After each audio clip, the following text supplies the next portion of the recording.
여러분, 만약 26명이 모인 가족 식사 자리에서 당신과 어린 딸의 자리만 없다면 어떠실 것 같나요? 심지어 시어머니가 너희는 집에 가서 찬밥이나 먹어라라고 말한다면요? 여기서 끝이 아닙니다. 잠시 후 남편에게서 80통이 넘는 전화가 걸려왔습니다. 식사값을 결제하라고요. 오늘 이야기꾼이 들려드릴 이야기는 바로 이 모든 모욕을 한 방에 되갚아준 한 여자의 통쾌한 복수극입니다.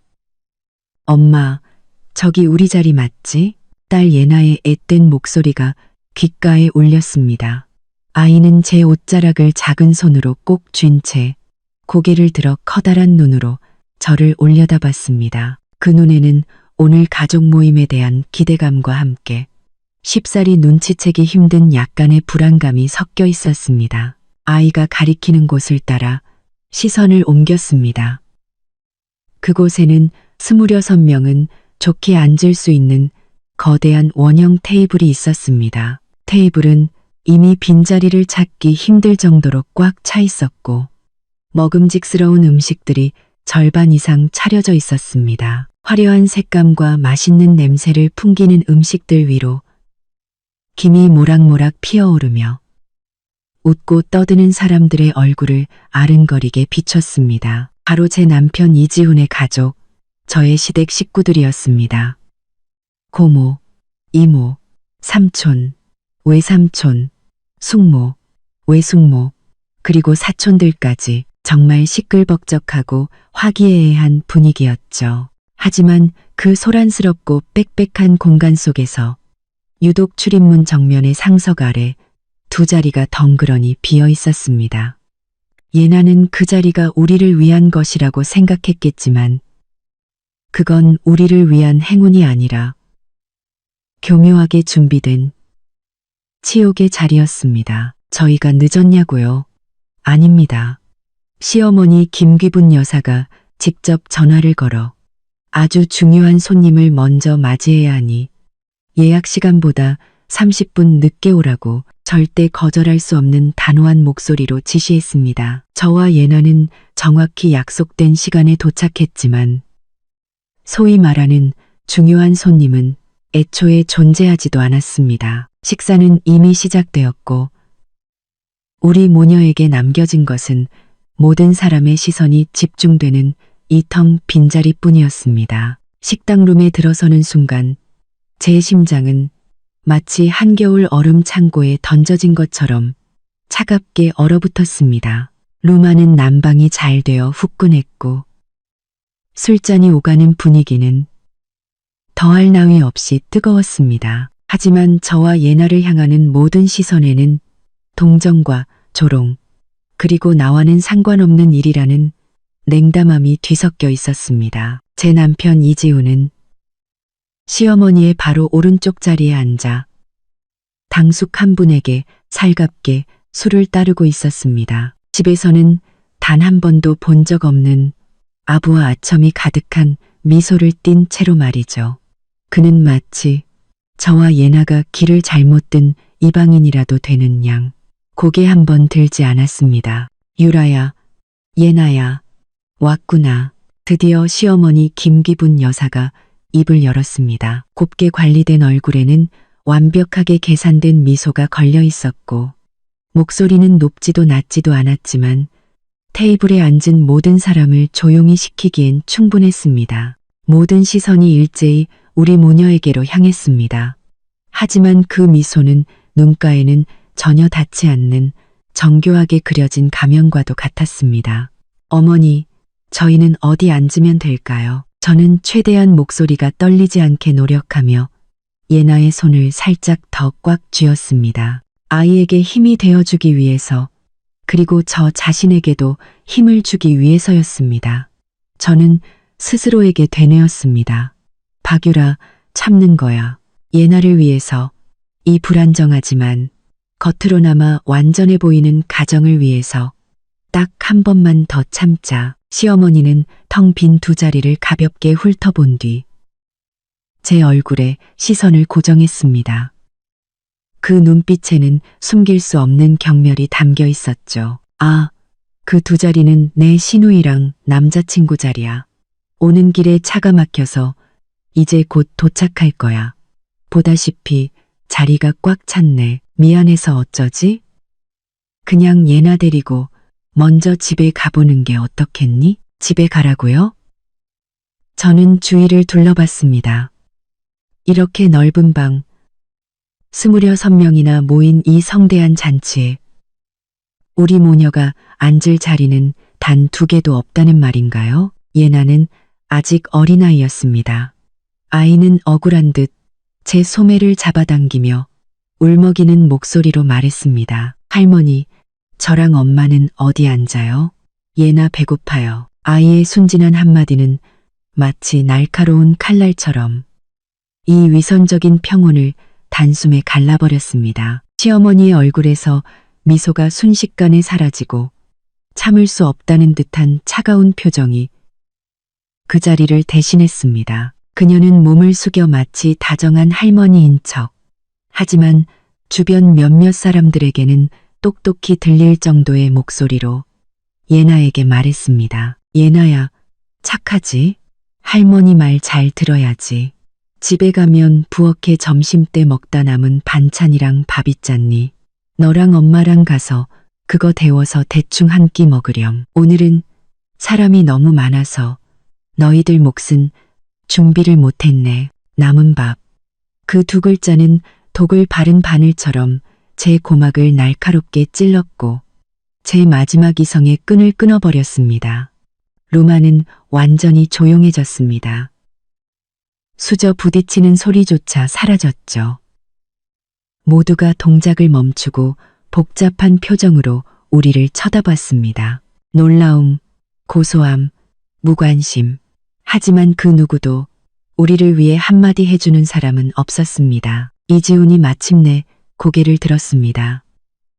그의 얼굴에는 당황한 기색이 스쳤지만 이내 나약한 순종으로 바뀌었습니다. 그는 무언가 말하려는 듯 입을 열었지만 시어머니의 날카로운 눈빛 한 번에 겁을 먹고 입을 꾹 다물었습니다.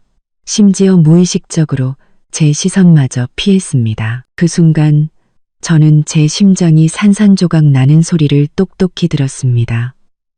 아픔이 아니었습니다. 극한의 차가움과 무감각이었죠. 극한의 차가움과 무감각이었죠. 지난 10년간 이 집에서 받았던 모든 서름, 인내, 헌신이 파도처럼 밀려와 마침내 아무것도 남지 않은 황무지가 되었습니다. 저는 제가 충분히 노력하고 효도하고 인내하면 이 집에서 제 자리를 얻을 수 있을 거라고 믿었습니다. 시부모님께 효도하고 집안일을 도맡아 하고 심지어 커리어를 쌓아 이 집의 경제적으로 보탬이 되기 위해 애썼습니다. 하지만 결국 그들 눈에 박유라와 제 딸은 가족의 성대한 잔치에서 쫓겨나 집에 가서 차가운 남은 밥이나 먹어야 할 존재였던 겁니다. 예나의 눈에서 마침내 눈물이 떨어졌습니다. 굵은 눈물방울이 소리 없이 바닥 카펫 위로 뚝뚝 떨어졌지만 그 어떤 울음소리보다 제 마음을 아프게 했습니다. 아이는 제 다리를 꼭 껴안고 공포와 서름에 작은 몸을 부들부들 떨었습니다. 저는 시어머니의 그 야박한 얼굴과 이지훈의 그 한심한 모습을 그리고 이 잔인한 구경을 즐기는 소위 가족이라는 사람들을 둘러보았습니다. 전례 없는 분노가 거대한 슬픔과 결심과 뒤섞여 제 가슴 속에서 미친 듯이 타올랐습니다. 참으라고? 내가 더 참을 수 있을까? 더 참아야 할 필요가 있을까? 예나를 위해서 더 이상 이런 환경에서 아이를 키울 순 없었습니다. 아이가 자신과 엄마는 태생적으로 남들보다 못한 존재라고 생각하게 만들 수는 없었습니다. 저는 심호흡을 했습니다. 그리고 늘 그랬던 것처럼 조용히 상황을 무마하고 저나 예나를 데리고 자리를 뜨는 대신 꼿꼿하게 허리를 폈습니다. 그리고 시어머니가 방금 지었던 것보다 훨씬 더 가식적이고 훨씬 더 차가운 미소를 지었습니다. 저는 예나의 얼굴에서 눈물을 부드럽게 닦아주며 또렷하고 차분한 목소리로 말했습니다. 예나야, 울지마. 할머니가 우리랑 농담하시는 거야. 오늘 이 저녁 식사는 엄마가 쏘는 거란다. 우리가 주인인데 어떻게 우리 자리가 없겠어? 제 목소리는 크지 않았지만 죽은 듯이 고요한 룸 안에서는 천둥처럼 울려 퍼졌습니다. 시어머니는 얼어붙었고 이지훈은 믿을 수 없다는 표정으로 고개를 번쩍 들었습니다. 테이블에 앉은 다른 사람들도 모두 경악한 표정을 지었습니다. 박유라, 너 지금 무슨 헛소리야? 시어머니가 가장 먼저 정신을 차리고 날카롭게 소리쳤습니다. 누가 네가 낸다고 했어? 이 식사는 내가. 저는 그녀의 말을 가로막고 좌중을 훑어본 뒤 이지훈의 창백한 얼굴에 시선을 고정했습니다. 그리고 또박또박 말했습니다. 어머니 잊으셨어요? 오기 전에 지훈 씨가 저한테 직접 말했잖아요. 오늘 가족 모임은 자기 부장 승진 축하하는 자리니까 특별히 저더러 계산하라고요. 가족들 앞에서 제 능력을 보여줄 기회를 주는 거라고 했는데 이제 와서 말을 바꾸시는 거예요? 아니면 이 씨 집안은 승진턱을 온 가족 26명에게 쏘면서 정작 1등 공신인 아내와 딸은 쫓아내서 집에 가서 찬밥 먹게 하는 그런 집안인가요? 저는 부장 승진과 1등 공신인 아내라는 단어에 힘을 주어 말했습니다. 그러자 즉시 장내가 술렁였습니다. 이지훈이 승진했다고? 이렇게 큰일을 자기들은 왜 모르고 있었지? 게다가 아내 더러운 가족 식사비를 내게 하면서 자리 하나 주지 않는다고? 이건 정말 들어본 적도 없는 황당한 일이었습니다. 시어머니의 얼굴이 순식간에 잿빛으로 변했고 저를 가리키는 손이 부들부들 떨렸습니다. 너 혈구분인 최꺼푸낸 하지마. 지훈이가 언제 승진을 했고 또 언제 너더러 계산하라고 했다는 거야. 이지훈도 당황해서 더듬거리며 변명하려 했습니다. 유라야, 너 후셔하지 마. 내가 언제. 저는 그들에게 반박할 기회를 주지 않았습니다. 가방에서 바로 휴대폰을 꺼내 통화 기록과 문자 메시지 화면을 보여주었습니다. 거기에는 1시간 전 이지훈이 제게 보낸 메시지가 선명하게 찍혀 있었습니다. 여보, 오늘 모임 계산은 당신이 해줘. 나 부장으로 승진해서 기분 좋으니까 우리가 쏘는 걸로 하자. 가족들 앞에서 체면도 좀 서게. 한 300만 원 정도 나올 것 같으니까 준비해놔. 이 메시지는 원래 그의 허영심을 채우고 자기 비자금은 쓰기 싫어서 저를 호구로 만들려던 증거였습니다. 하지만 지금 이 순간 이것은 저의 가장 강력한 반격 무기가 되었습니다. 사실 그는 오기 전에 정말로 이렇게 말했습니다. 다만 저는 조용히 참고 넘어가려 했을 뿐이죠. 이제는 더 이상 참지 않습니다. 지훈 씨, 여기 문자에 똑똑히 적혀 있네요. 그리고 저한테 빨리 와서 계산하라고 재촉한 부재중 전화 80여 통도 있는데 지금 바로 다 같이 들어볼까요? 제 목소리는 여전히 차분했지만 거부할 수 없는 힘이 실려 있었습니다. 80통이나 테이블 어딘가에서 누군가 참지 못하고 외쳤습니다. 세상에, 이지훈, 자네 정말 대단하네.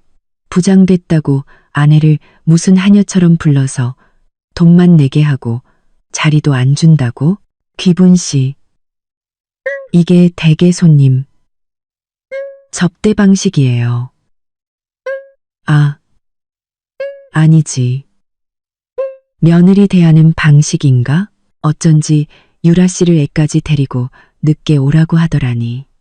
알고 보니 그냥 걸어다니는 지갑으로 부른 거였구만. 분위기는 순식간에 역전되었습니다.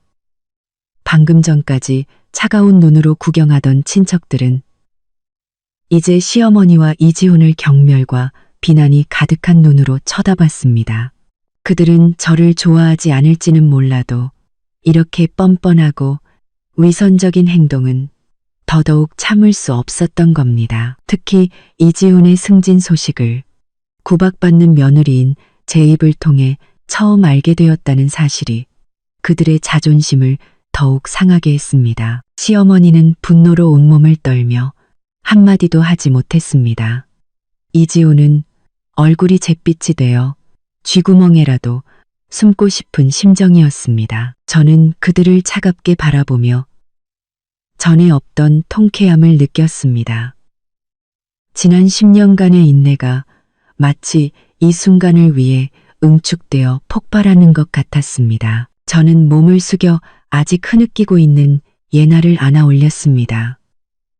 그리고 부드럽지만 단호한 목소리로 말했습니다. 우리 딸, 미안해. 엄마가 예전에 너무 약해서 우리 예나 힘들게 했네.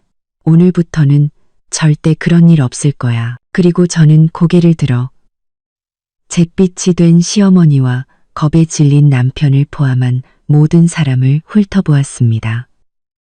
모두가 똑똑히 들을 수 있는 목소리로 천천히 말했습니다. 이 식사 제가 쏘는 거라고 했으니 계산은 당연히 제가 하겠습니다. 하지만 저는 일부러 말을 끊고 제 말 한마디에 숨을 죽이는 시댁 식구들의 긴장된 표정을 감상했습니다. 하지만 저는 살짝 미소를 지었습니다. 그 미소에는 완전한 결별의 의지와 곧 폭풍을 몰고 올 고요함이 담겨 있었습니다. 하지만 계산하기 전에 여러분 모두가 분명히 알아야 할 사실이 하나 있습니다. 제 시선은 얼음 송곳처럼 이지훈에게 향했습니다. 이지훈 씨, 당신 그 부장 승진했다는 거, 그거 다 거짓말이에요.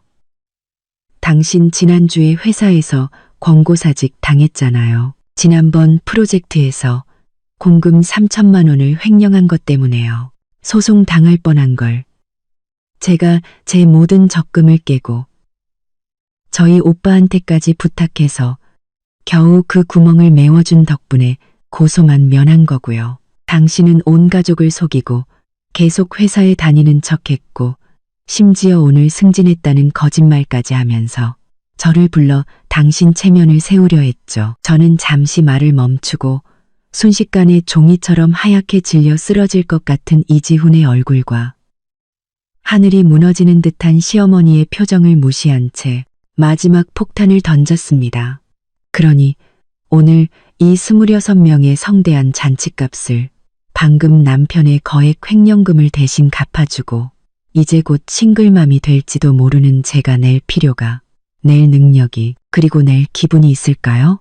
여러분, 이씨 집안 모든 분들 한 분 한 분 잘 생각해 보세요.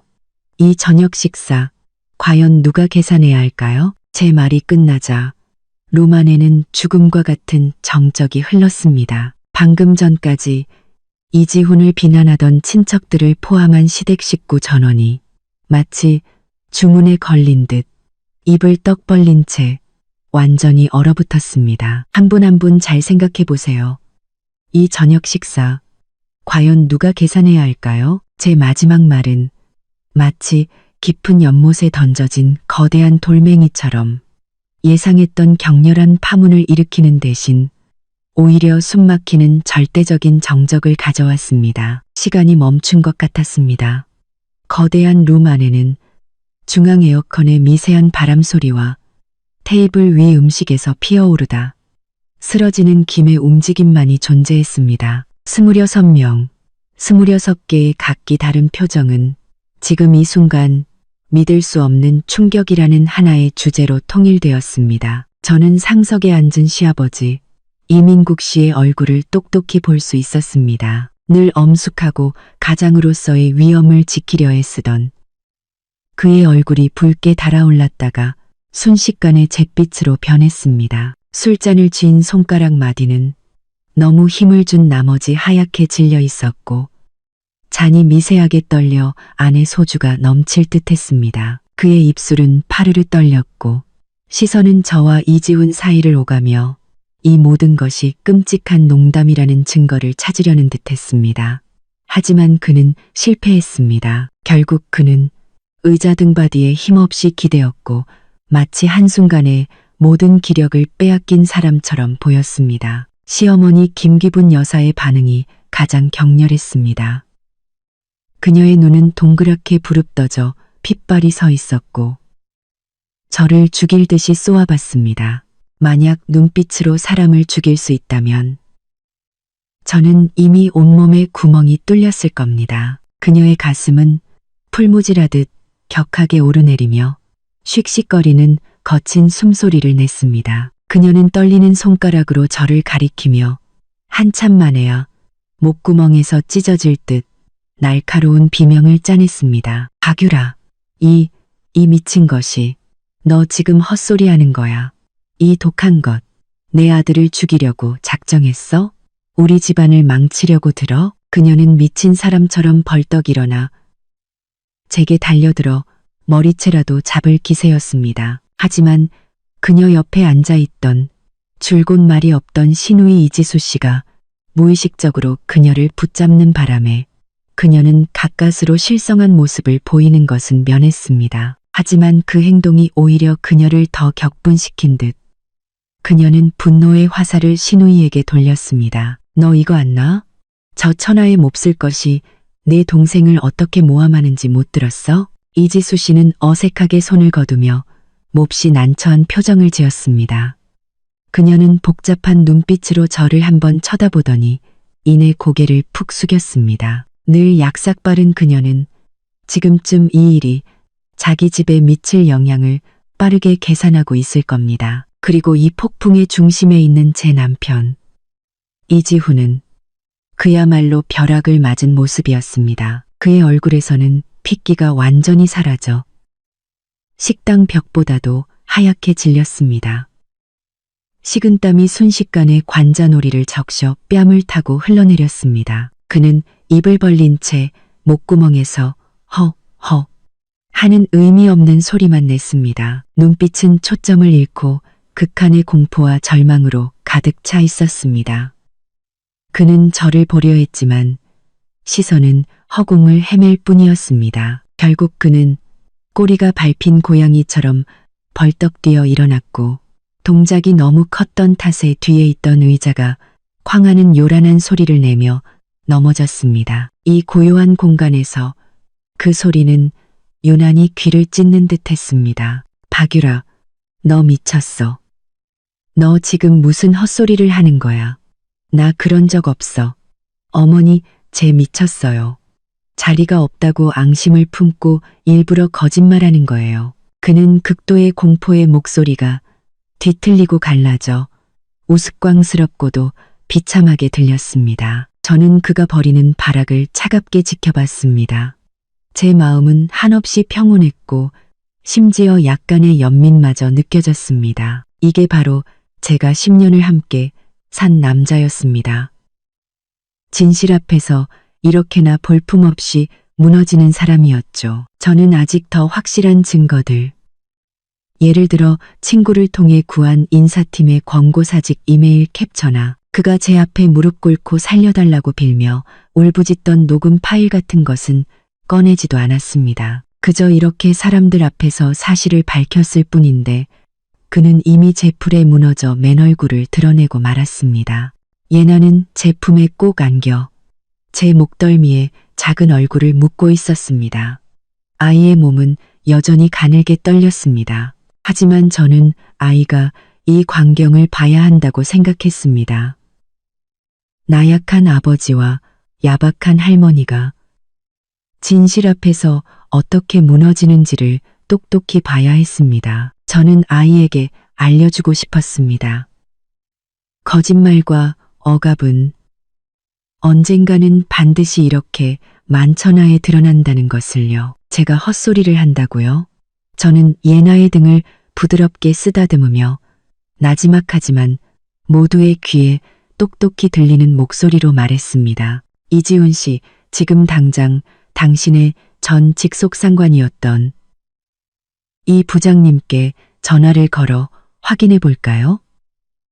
아니면 당신이 횡령한 공금 3천만 원의 이체 내역과 저희 오빠가 그 돈을 메워주기 위해 당신에게 송금한 은행 기록을 이쪽 벽에 빔 프로젝터로 쏴서 다 같이 감상해 볼까요? 3천만 원이라고? 테이블에서 누군가 숨을 들이켰습니다. 세상에. 공금 횡령이라니. 저거 감옥 갈 일 아니야? 어쩐지 요새 얼굴이 말이 아니더라니. 정말 박유라 씨 말이 사실이라면 이지훈 저 사람은 정말 인간도 아니네. 자기가 사고 쳐서 직장도 잃었는데 온 가족 속여서 승진턱을 낸다고? 심지어 그 돈도 아내한테 내게 하고 아내랑 딸은 찬밥 먹으라고 쫓아내. 저건 짐승만도 못한 짓이야. 친척들의 웅성거림이 파도처럼 일었습니다. 방금 전까지 시어머니와 이지훈에게 보냈던 약간의 동정과 의심은 이제 그들 모자의 파렴치한 행동에 대한 경악과 경멸로 완전히 돌아섰습니다. 인간성이란 본래 이런 것입니다. 자신과 상관없을 때는 냉담하게 구경하지만 자신들마저 속았다는 사실을, 심지어 이용당했을 수도 있다는 사실을 깨닫는 순간 분노는 즉시 방향을 바꿉니다. 특히 평소 시어머니와 사이가 좋지 않았던 숙모나 외숙모들의 눈에는 이제 노골적인 고소함마저 어렸습니다. 기분 씨, 이게 당신이 입만 열면 자랑하던 그 잘난 아들이에요? 출세는커녕 공금 횡령을 했네. 아이고, 아까는 기세등등하게 유라 씨더러 집에 가서 찬밥 먹으라고 하더니 알고 보니 돈 내줄 사람한테 밥 한 술 안 떠먹인 거였구만. 정말 대단한 집안이야. 이 씨 집안 가풍 한번 잘 봤네. 시어머니는 쏟아지는 비난에 온몸을 떨며 쓰러지기 직전이었습니다. 그녀는 쾅하고 테이블을 내리쳤고 그릇들이 요란한 소리를 내며 흔들렸습니다. 닥쳐. 다들 닥치라고. 이건 우리 집안일이야. 당신들이 상관할 바 아니야. 박유라, 내가 똑똑히 말하는데 네가 오늘 내 아들 앞길을 망치면 내가 너랑 끝까지 갈 줄 알아. 아, 이지훈이 절망적으로 소리치며 털썩하고 바닥에 주저앉았습니다. 그는 두 손으로 머리를 감싸쥐고 놀랍게도 엉엉 울기 시작했습니다. 일부러 그런 게 아니야. 나도 어쩔 수 없었어. 스트레스가 너무 심해서. 유라야, 여보. 내가 잘못했어. 정말 잘못했어. 제발 이번 한 번만 용서해줘. 제발 그만해. 그만하라고. 그의 추한 모습을 보니 제 마음에는 아무런 동요도 오직 끝없는 혐오감만이 일었습니다. 이제 와서 잘못했다고? 공금을 횡령할 때, 투자 실패라고 거짓말할 때, 제 모든 적금을, 심지어 오빠에게 빌린 돈까지 내놓게 할 때, 그리고 오늘 시어머니가 우리 모녀를 모욕하는 것을 잠자코 지켜보며 저를 호구로 만들기 위해 80통이나 전화를 걸 때는 왜 결과를 생각하지 않았을까요? 저는 심호흡을 하고 더 이상 추태를 부리는 그들 모자를 쳐다보지 않았습니다. 대신 마찬가지로 얼굴이 하얗게 질려 좌불안석인 다른 시댁 친척들에게로 시선을 돌렸습니다. 특히 처음에는 상황을 중재하려 했던 것처럼 보였던 시누이에게 말입니다. 아주버님, 형님, 그리고 여러 삼촌, 고모, 이모님들, 제 목소리는 평정을 되찾았고 심지어 예의 바른 거리감마저 느껴졌습니다. 상황은 보시는 그대로입니다. 이지훈 씨는 직장을 잃었고 심각한 잘못을 저질렀습니다. 제가 그 뒤처리를 해줘서 감옥에 가는 것만은 막아줬고요. 제가 이 사실을 지금까지 숨겼던 건 그래도 이 가정에 그리고 그에게 마지막 체면은 지켜주고 싶었기 때문입니다.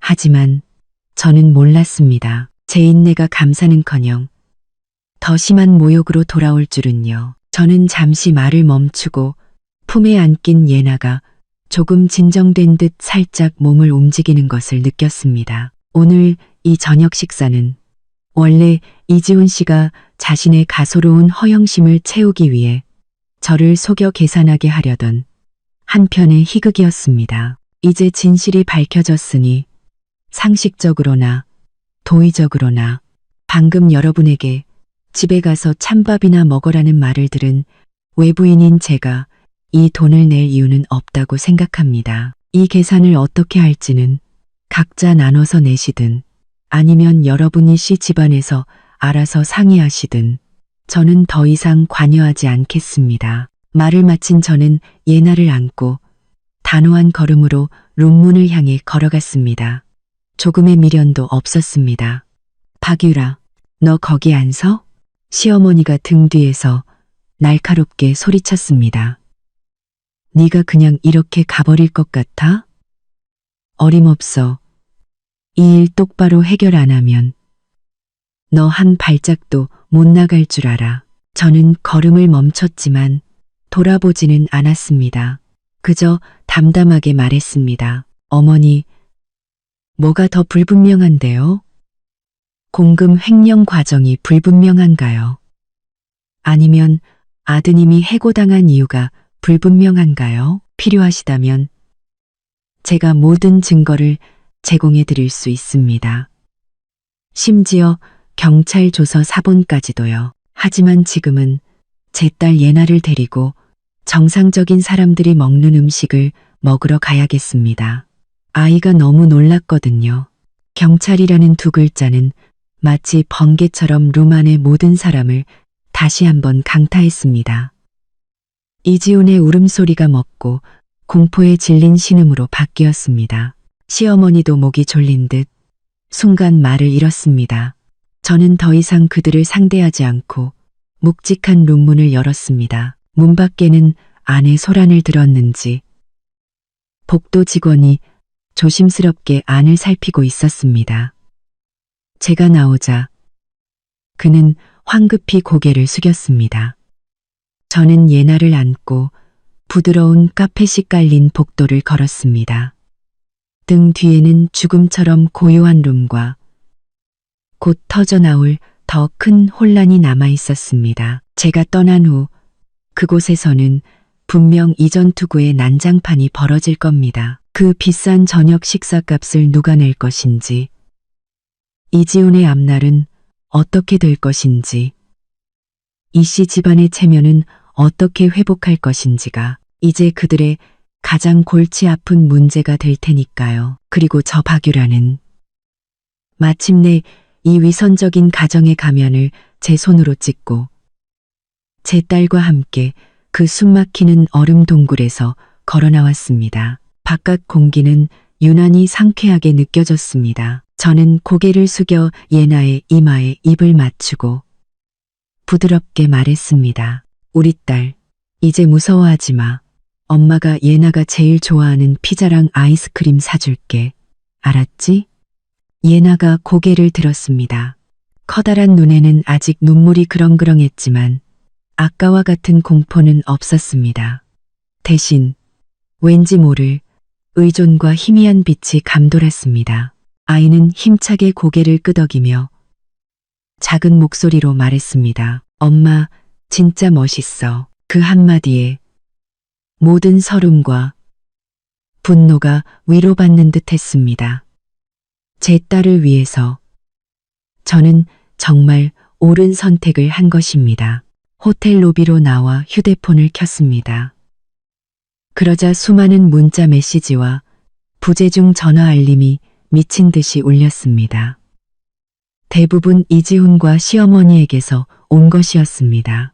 협박, 애원, 저주, 내용은 보나마나 뻔했습니다. 저는 표정 하나 바꾸지 않고 이지훈과 시댁 주요 인물들의 번호를 모두 차단했습니다. 다만 신우이 이지수 씨의 번호만은 남겨두었습니다.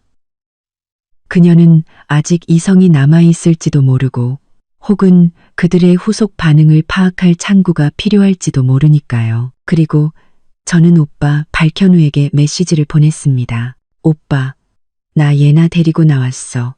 시댁이랑 완전히 끝났어. 자세한 건 나중에 얘기할게. 당분간 좀 시끄러울 수 있으니 오빠랑 새언니도 마음에 준비해둬. 오빠의 답장은 거의 1초 만에 도착했습니다. 진작 그랬어야지. 어디야? 안전해. 나랑 아영이. 새언니가 지금 바로 데리러 갈게. 걱정하지 마. 오빠가 있잖아. 짧지만 힘 있는 오빠의 메시지를 보자 제 눈가가 마침내 뜨거워졌습니다. 이게 바로 가족이었습니다. 언제 어디서든 주저없이 내 편이 되어주고 나를 지지해주는 사람. 저는 심호흡을 하고 우리의 위치를 답장으로 보냈습니다. 큰 싸움은 이제 막 시작된 것 같았지만 저는 더 이상 혼자가 아니라는 것을 알았습니다. 초가을의 저녁바람은 제법 서늘했지만 얼굴에 와 닿는 감촉은 전례 없이 상쾌했습니다. 호텔의 화려한 정문이 제 등 뒤에서 천천히 닫히며 위선과 계산 그리고 역겨운 기운으로 가득 찼던 그 세계를 완전히 차단하는 듯 했습니다. 제 품에 안긴 예나도 이 탈출의 해방감을 느꼈는지 제 어깨에 작은 머리를 부비며 작은 목소리로 물었습니다. 엄마, 우리 이제 진짜 남은 밥 안 먹어도 돼? 제 심장이 바늘에 찔린 듯 따끔했지만 그보다는 단호한 결심이 더 크게 자리 잡았습니다. 저는 아이의 부드러운 머리카락에 입을 맞추며 더할 나위 없이 확신에 찬 목소리로 말했습니다. 당연하지. 오늘부터 예나랑 엄마는 먹고 싶은 거 다 먹을 거야. 다시는 아무도 우리한테 남은 밥 먹으라고 못해. 그럼 아빠랑 할머니는? 아이의 마음은 늘 단순하고 직설적입니다. 저는 멀리 보이는 도시의 찬란한 불빛을 바라보며 감정의 동요 없이 차분하게 말했습니다. 그 사람들은 자기가 한 일에 책임을 져야 해. 예나야, 꼭 기억해. 잘못을 저지르면 반드시 그 대가를 치르게 된단다. 이건 모든 사람이 배워야 하는 거야. 예나는 알아들은 건지만 건지 고개를 끄덕이고는 더 이상 묻지 않고 제 목을 더 꽉 끌어안았습니다. 저는 호텔 입구에서 지체하지 않고 예나를 안은 채 근처의 한적한 공원으로 발걸음을 옮겼습니다. 오빠가 안전한 곳에서 기다리라고 했기 때문입니다. 시어머니와 이지훈이 지금쯤 이성을 잃고 미친 듯이 날뛸 것을 생각하면 호텔 앞에서 붙잡혀 실랑이를 벌이는 것만큼 꼴사나운 일도 없을 테니까요. 공원 벤치에 막 앉자마자 익숙한 SUV 한 대가 빠른 속도로 달려와 우리 앞에 멈춰섰습니다. 차 문이 열리고 오빠 밝현우와 새언니 서아영이 거의 동시에 뛰어내렸습니다. 유라야, 예나야. 오빠는 걱정이 가득한 얼굴로 몇 걸음에 제게 다가와 제 위아래를 훑어보며 다친 곳은 없는지 확인하고 나서야 안도의 한숨을 내쉬었습니다. 하지만 미간은 여전히 굳게 찌푸려져 있었습니다. 새언니는 제 품에서 바로 예나를 넘겨받아 안쓰러운 듯 꼭 껴안고 부드러운 목소리로 달래주었습니다. 우리 예나, 많이 놀랐지? 괜찮아. 괜찮아. 이제 외삼촌이랑 외숙모가 왔어. 예나는 익숙한 가족을 보자 꾹 참았던 서름이 터져나오며 와앙하고 울음을 터뜨렸습니다. 아이는 흐느끼며 할머니가 못 앉게 했어. 집에 가서 남은 밥 먹으래. 아빠가 전화 많이 했어. 엄마가 짱 멋있었어. 같은 말을 횡설수설했습니다. 새언니의 얼굴은 예나의 이야기를 들으며 점점 굳어갔습니다. 그녀는 예나의 등을 토닥이며 분노와 안타까움이 뒤섞인 눈으로 저를 쳐다봤습니다. 그 집 사람들 정말 사람도 아니네요. 어떻게 형님이랑 예나한테 이럴 수가 있어요? 정말 너무하네. 오빠는 심호흡으로 분노를 억누르며 낮고 차분한 목소리로 말했습니다. 일단 차에 타. 얘기는 가면서 천천히 하자. 여긴 이야기할 장소가 아니야. 저는 고개를 끄덕이고 차에 올랐습니다. 새언니는 예나를 안고 뒷좌석에서 계속 달래주었고 저는 조수석에 앉았습니다. 차는 부드럽게 도로로 진입했고 오늘 밤의 굴욕과 폭발이 담긴 그 호텔은 시야에서 멀어져 갔습니다. 차 안의 따뜻한 공기가 바깥의 찬 기운을 막아주었습니다. 오빠는 제가 마음을 진정시킬 수 있도록 아무것도 묻지 않고 묵묵히 운전만 했습니다. 저는 의자에 기댄 채 창밖으로 빠르게 스쳐 지나가는 화려한 도시의 불빛을 바라봤습니다. 오늘 밤 일어난 모든 일이 마치 영화 필름처럼 머릿속에서 생생하게 재생되었습니다. 룸에 들어섰을 때 느꼈던 싸늘함부터 시어머니의 그 잔인한 남은 밥 발언, 그리고 제가 이지훈의 추악한 비밀을 만천하에 폭로했을 때 그 죽음 같은 정적과 뒤이은 혼란까지 모든 순간이 낙인처럼 마음에 새겨졌습니다. 예상했던 통곡도 승리 후에 환희도 없었습니다. 지금 제 마음은 경랑이 휩쓸고 간 뒤의 피로감과 모든 것이 끝났다는 안도감뿐이었습니다. 제가 더 이상 참지 않고 반격하기로 결심한 순간부터 저와 이지훈, 그리고 그 소위 시댁이라는 집단과의 관계는 완전히 끝났다는 것을 알았습니다. 오빠, 새언니. 제가 천천히 입을 열었습니다. 목소리는 조금 잠겨 있었지만 내용은 명확했습니다. 사실은 말이야. 저는 오늘 밤 룸 안에서 일어난 모든 일을 하나도 빠짐없이 그들에게 이야기했습니다. 이지훈이 어떻게 저를 속여 계산하게 하려 했는지, 시댁 식구들이 어떻게 우리 모녀를 공공연히 모욕했는지, 그리고 제가 어떻게 막다른 길에 몰려 반격했고 결국 이지훈의 해고와 공금 횡령 사실까지 폭로하게 되었는지를요. 물론 그동안 숨겨왔던 이야기도 털어놓았습니다. 이지훈이 공금 3천만 원을 횡령했고 제가 어떻게 제 모든 적금을 깨고 오빠에게까지 손을 벌려 그 돈을 메워주었는지에 대해서도요. 이 부분을 말할 때 저는 미안한 마음으로 오빠를 바라봤습니다. 오빠, 미안해. 그때 오빠가 그 돈 어디에 쓰냐고 물었을 때 친구가 급하게 필요하다고 거짓말했어. 오빠는 손을 저어 제 말을 막았습니다. 그의 말투에는 꾸짖음보다 안타까움이 더 크게 묻어났습니다. 이 바보야, 나한테 미안할 게 뭐가 있어. 나도 그때 이상하다고 생각했어. 네 친구가 그렇게 급하게, 그렇게 큰 돈이 필요하다는 게, 그래도 너랑 지훈이한테 무슨 어려운 일이 생겼는데 차마 말을 못하는 줄 알았지. 내가 만약 그 돈이 이지훈 그 자식이 저지른 짓을 막는 데 쓰이는 줄 알았더라면 절대 너한테 돈 안 줬을 거야.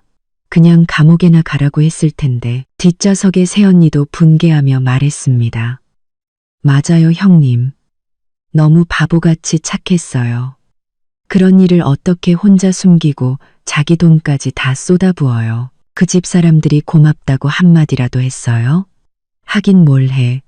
오늘 하는 짓을 보니 은혜를 원수로 갚는 사람들이구만. 오빠와 새언니의 진심 어린 위로와 안타까움을 들으니 제 눈시울이 다시 뜨거워졌습니다. 그래요. 저는 지난 10년간 대체 무엇을 위해 버텼을까요? 전혀 가치 없는 남자와 단 한 번도 저를 가족으로 생각하지 않은 사람들을 위해 제 모든 것을 쏟아부었고 심지어 친정의 신뢰마저 이용했습니다. 그리고 제가 얻은 것은 더 심한 경멸뿐이었습니다. 내가 잘못했어. 저는 눈물이 흐르지 않도록 애쓰며 심호흡을 했습니다. 예전에는 늘 조용히 넘어가려고만 했어. 예나에게 온전한 가정을 만들어줘야 한다는 생각에 무작정 참기만 했지. 그랬더니 그 사람들은 내가 만만해 보였나 봐.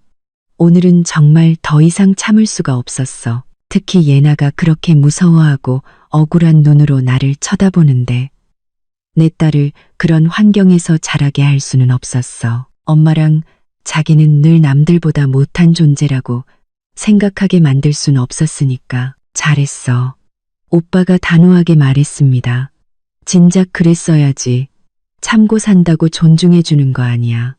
오히려 만만하게 보고 더 기어오를 뿐이지. 이지훈이랑 그 엄마는 딱 그런 부류야. 오늘 정말 잘했어. 오빠는 내 편이야. 외숙모도 내 편이야. 유라야. 새언니는 어느새 울음을 그치고 우리 대화를 듣고 있는 예나를 꼭 안아주며 말했습니다. 그런 남자랑은 당장 헤어져야 해. 그런 집에서는 하루 더 있는 것도 고문이야. 우리 예나는 이제 외삼촌이랑 외숙모가 있잖아. 가장 가까운 사람들에게서 아무 조건 없는 지지를 받자.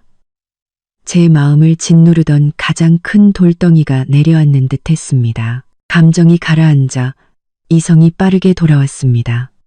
지금은 분노와 슬픔에 빠져 있을 때가 아니었습니다. 냉정하게 앞으로 어떻게 해야 할지 생각해야 했습니다. 오빠, 새언니. 내 생각엔 말이야. 제가 차분하게 분석하기 시작했습니다.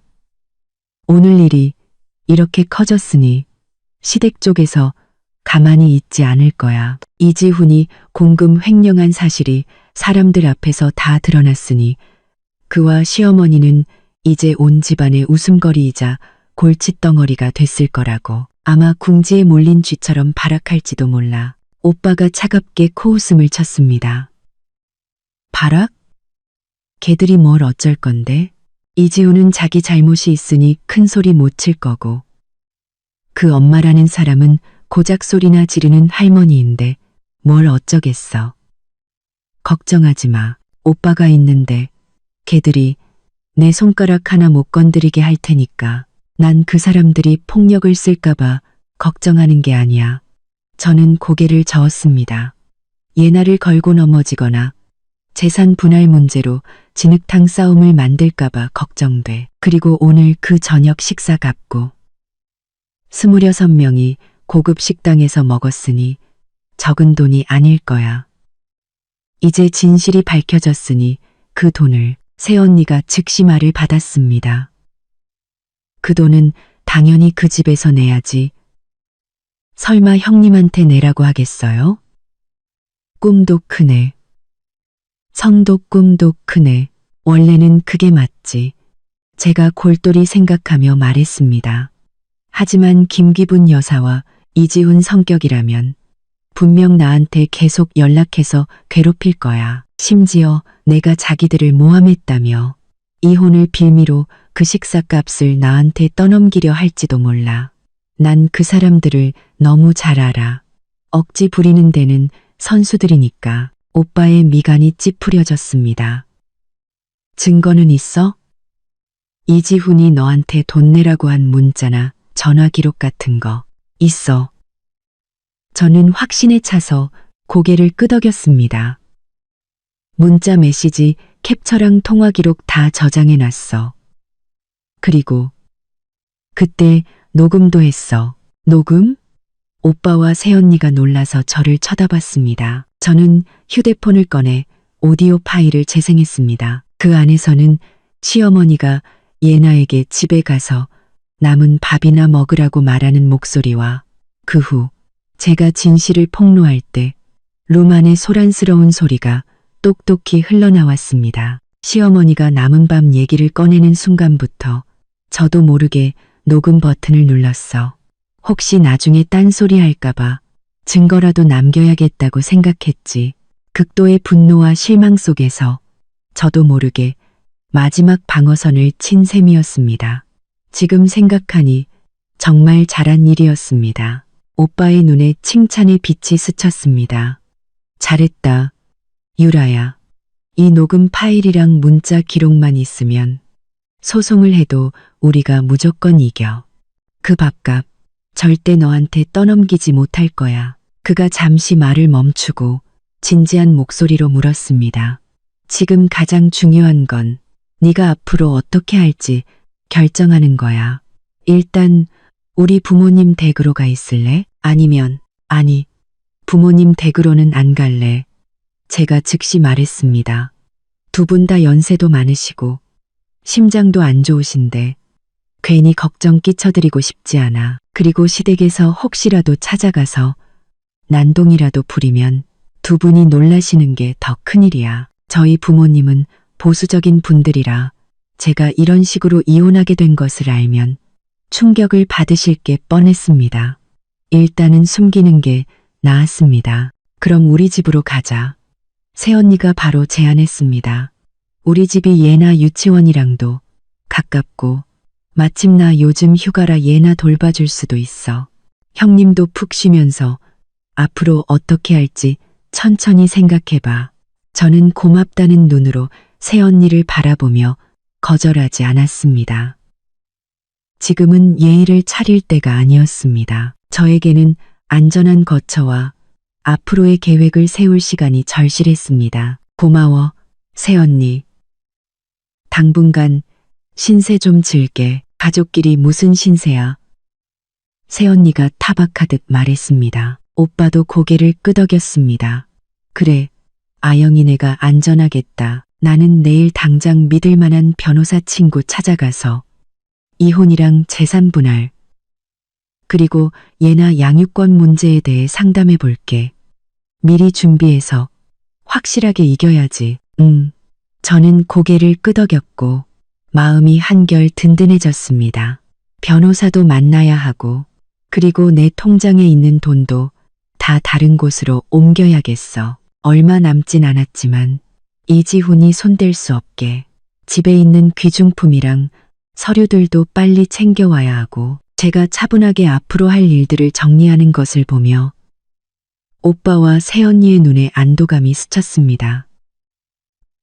그들은 알았을 겁니다. 예전처럼 가정을 위해 무조건 참기만 하던 박유라는 이제 완전히 다른 사람이 되었다는 것을요. 바로 그때 제 휴대폰이 진동했습니다. 모르는 번호로 온 문자 메시지였습니다. 열어보니 시누이 이지수 씨에게서 온 것이었습니다. 그녀는 제 다른 번호를 어떻게 알았는지 복잡한 심경이 담긴 장문의 메시지를 보내왔습니다. 형님, 형님이랑 예나 가고 나서 집안이 완전히 뒤집혔어요. 어머니는 충격으로 쓰러지기 일보 직전이고 아버지도 혈압이 오르셨어요. 지훈이는 넋이 나간 사람 같아요. 친척들은 전부 우리 집 잘못이라고 손가락질하고 그 식사값은 결국 아버지가 나서서 각자 계산하는 걸로 겨우 마무리했어요. 정말 얼굴을 들 수가 없네요. 어머니는 집에 와서 죽겠다고 울고불고 난리고 지훈이는 방에 틀어박혀서 나오질 않아요. 형님, 오늘 일은 어머니랑 지훈이가 정말 잘못했어요. 하지만 가족끼리 문 닫고 이야기할 수도 있는 걸 꼭 이렇게 온 세상이 알게 해야 했나요? 지금 어디 계세요? 예나는 괜찮고요. 전화 한번 주세요. 우리 제대로 이야기 좀 해요. 어머니랑 지훈이도 다 잘못했다고 하고 있어요. 이 메시지를 보고 제 입가에 차가운 미소가 걸렸습니다. 잘못했다고? 자신들의 잘못을 진심으로 뉘우치는 게 아니라 추문이 드러나 체면을 구겼기 때문에 어쩔 수 없이 하는 말이겠지. 문 닫고 이야기하자고? 그렇게 하면 저와 예나를 기다리는 것은 더 심한 억압과 감정적인 협박뿐일 겁니다. 저는 답장하지 않고 메시지를 삭제한 뒤 그 번호 역시 차단 목록에 추가했습니다. 더 이상 할 이야기는 없었습니다. 저는 오빠에게 말했습니다. 오빠, 이지수 씨 문자야. 집안이 난리가 났고 밥값은 각자 냈나 봐. 나더러 돌아와서 이야기 좀 하자네. 오빠가 코웃음을 쳤습니다. 이야기는 무슨 뻔한 수작이지. 절대 상대하지 마. 알아, 제가 차분하게 말했습니다. 안 돌아가. 오늘부터 나랑 예나는 그 집이랑 아무 상관없는 사람이야. 차는 새언니가 사는 아파트 단지로 들어섰습니다. 조용하고 보안이 잘 되어 있는 곳이었습니다.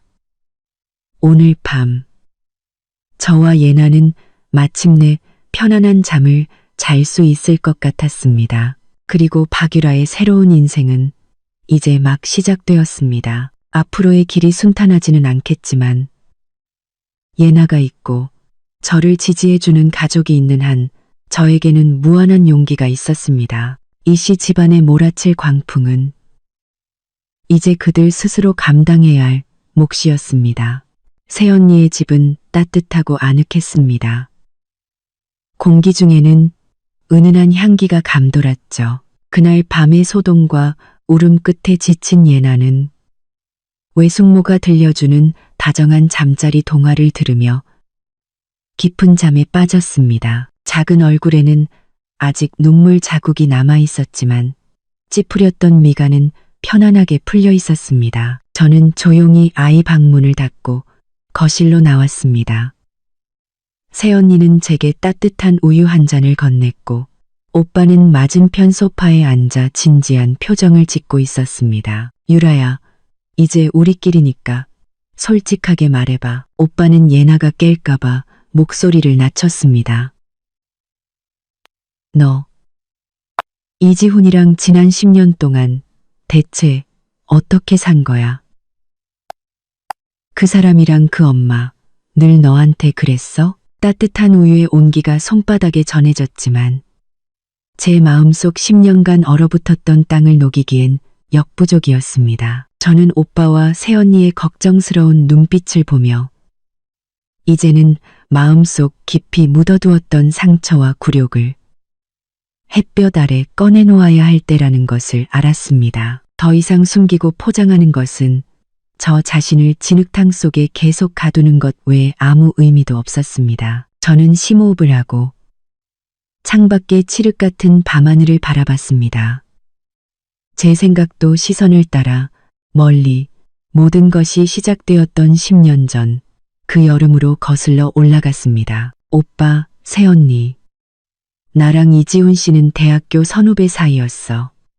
제 목소리는 아득한 추억에 잠겨 있었습니다. 10년 전 나는 22살이었고 학교에서 꽤 알아주는 재원이었지.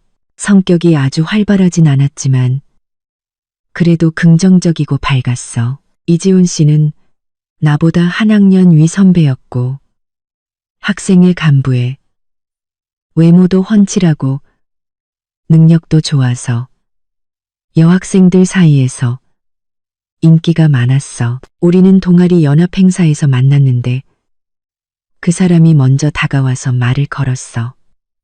유머러스하고 매너도 좋았고 나한테 엄청난 관심을 보이며 칭찬을 아끼지 않았지. 그때의 나는 그런 멋진 선배가 나를 좋아해 준다는 사실에 기쁘고 우쭐했어. 그는 기숙사 앞에서 나를 기다렸고 내가 무심코 말했던 것들을 기억해줬고 기념일마다 작은 서프라이즈를 준비했지. 주변 친구들은 모두 우리가 선남선녀라며 천생연분이라고 했어. 지금 생각해보면 그 뜨거웠던 연애 시절이 아마 이 결혼 생활에서 내가 유일하게 행복을 느꼈던 순간이었을 거야. 하지만 그때도 이미 미세한 불협화음의 조짐은 있었어. 한 번은 내가 남자애들이 섞인 동기들과 저녁을 먹고 늦게 돌아온 적이 있었는데 그는 화를 내는 대신 반은 농담, 반은 진담으로 이렇게 말했어. 유라야, 넌 너무 멋지고 예뻐서 다른 사람이 채갈까봐 불안해. 앞으로 밤늦게 돌아다니지 마. 걱정돼서 잠을 못 자겠어. 당시 나는 그가 나를 너무 아껴서 그런다고 생각했고 마음속으로는 오히려 달콤하게 느꼈지. 그게 바로 그의 통제가 시작된 거라는 걸 까맣게 몰랐어. 사랑과 걱정이라는 포장지로 교묘하게 내 인간관계를 제한하기 시작한 거야. 졸업 후 우리는 자연스럽게 결혼을 약속했고 처음 그 사람 집에 인사를 드리러 갔을 때 시어머니 김기분 여사의 태도는 좀 미묘했어. 겉으로는 친절했지만 나를 훑어보는 눈빛에는 평가와 비판이 날카롭게 서 있었지.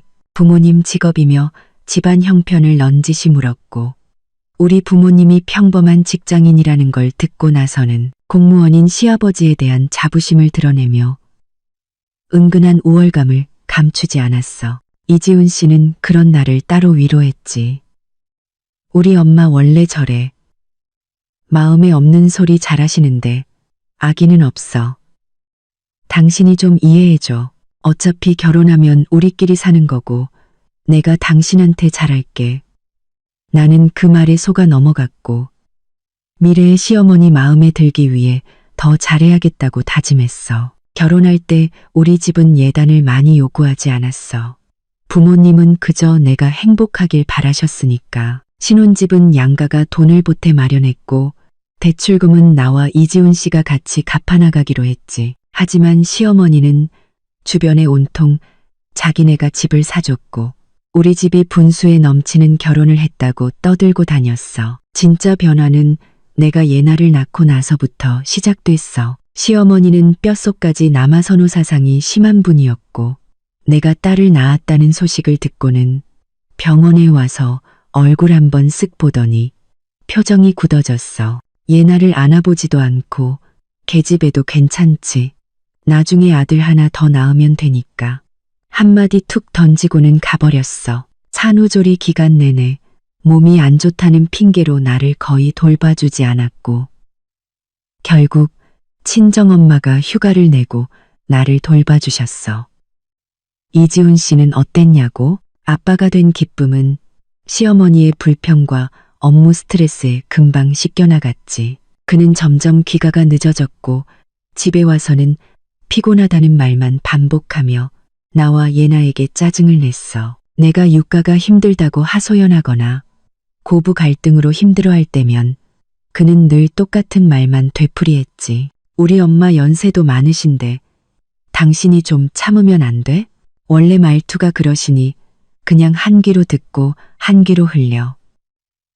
뭘 그런 걸 일일이 마음에 담아도 나 밖에서 일하느라 힘들어 죽겠는데 집에 와서까지 시끄러운 소리 듣고 싶지 않아. 제발 좀 조용히 지내면 안 될까? 한 번, 두 번. 수없이 반복됐어.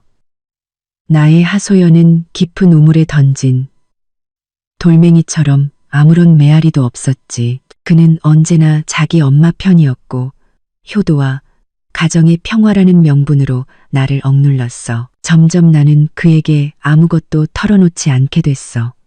어차피 아무런 지지도 받지 못하고 실망만 더 커질 뿐이었으니까. 시어머니는 더욱 기세등등해졌어. 다 너희를 위해서라는 명분으로 우리 가정의 모든 일에 사사건건 간섭하기 시작했지. 예나를 키우는 방식부터 옷 입는 것. 심지어 우리 집의 재정까지. 내가 돈을 헤프게 써서 자기 아들의 벌이를 못 따라간다고 은근히 비난했고 내가 어떤 친구를 만나는지까지 평가하려 들었어. 내가 조금이라도 반대 의견을 내면 그는 이지훈 씨 앞에서 내가 자기를 무시하고 모자 관계를 이간질한다며 눈물을 쏟았지. 그리고 이지훈 씨는 매번 앞뒤 가리지 않고 나에게 자기 엄마에게 사과하라고 강요했어. 어른을 기쁘게 해야 집안이 화목하다는 이유였지. 가장 마음이 아팠던 건 예나가 3살 때 폐렴으로 입원했을 때야. 나는 정신없이 병원과 집을 오가며 거의 탈진 상태였지. 이지훈 씨는 그때 마침 큰 프로젝트로 바쁘다며 지금 생각하면 그것도 거짓말이었을지 몰라. 병원에 잠깐 얼굴만 비추고 갔어. 시어머니는 더했지. 애들은 다 아프면서 크는 거라며 병원에는 세균이 많아서 자기는 못 간다고 했어. 도와주지는 못할 망정. 내가 애를 잘못 봐서 병에 걸렸다고 타박까지 했지. 그날 밤 나는 링거를 맞는 예나 곁을 지키며 너무 지치고 무서워서 이지훈 씨에게 전화해서 하룻밤만 교대해달라고 부탁했어. 그런데 전화 너머로 시끄러운 마작패 소리와 시어머니의 웃음소리가 들려왔어. 이지훈 씨는 짜증 섞인 목소리로 말했지. 나 지금 엄마랑 고스톱 치고 있잖아. 엄마가 요즘 기분이 안 좋으셔서. 병원에는 의사랑 간호사도 있는데 당신이 좀 보면 되지. 나 내일 중요한 회의 있단 말이야. 강원아는 당신이 좀 보면 되지. 당신이 정과상에서 강원에는 금다고 정고슈한데. 방과대대 덩가서 덩고서. 그 순간 끊어진 전화의 신호음을 들으며 열에 달아 빨개진 딸의 얼굴을 보는데 눈물이 멈추지 않았어. 나는 처음으로 깨달았지. 이 남자 마음속에, 그리고 그 집안에서 나와 내 딸의 자리는 시어머니의 고스톱 판보다도 못하다는 것을. 뼛속까지 시린 추위가 느껴졌어. 하지만 나는 그때도 떠나지 못했어. 왜냐고? 나약했고 익숙해졌고 그리고 예나 때문이었어. 아이에게 온전한 가정을 만들어줘야 한다는 생각에 나는 계속 나 자신을 속였어. 아이가 좀 더 크면 나아질 거야. 이지훈 씨가 좀 더 철들면 괜찮아질 거야. 그냥 참고 견디면 다 지나갈 거야. 나는 미친 듯이 일하고 자기 개발에 힘쓰며 경제적으로나 인격적으로 더 독립하려고 애썼어. 그렇게 하면 존중받을 수 있을 거라고 믿었지. 심지어 나는 내가 이지훈 씨의 공금 횡령을 막아주면 그와 그의 가족이 내게 고마워하고 태도를 바꿀 거라고 순진하게 생각했어. 지금 생각해보면 정말 어리석고 가소로운 생각이었지. 나의 인내와 헌신은 그들 눈의 선량함과 희생이 아니라 만만하고 우습다는 증거였을 뿐이야.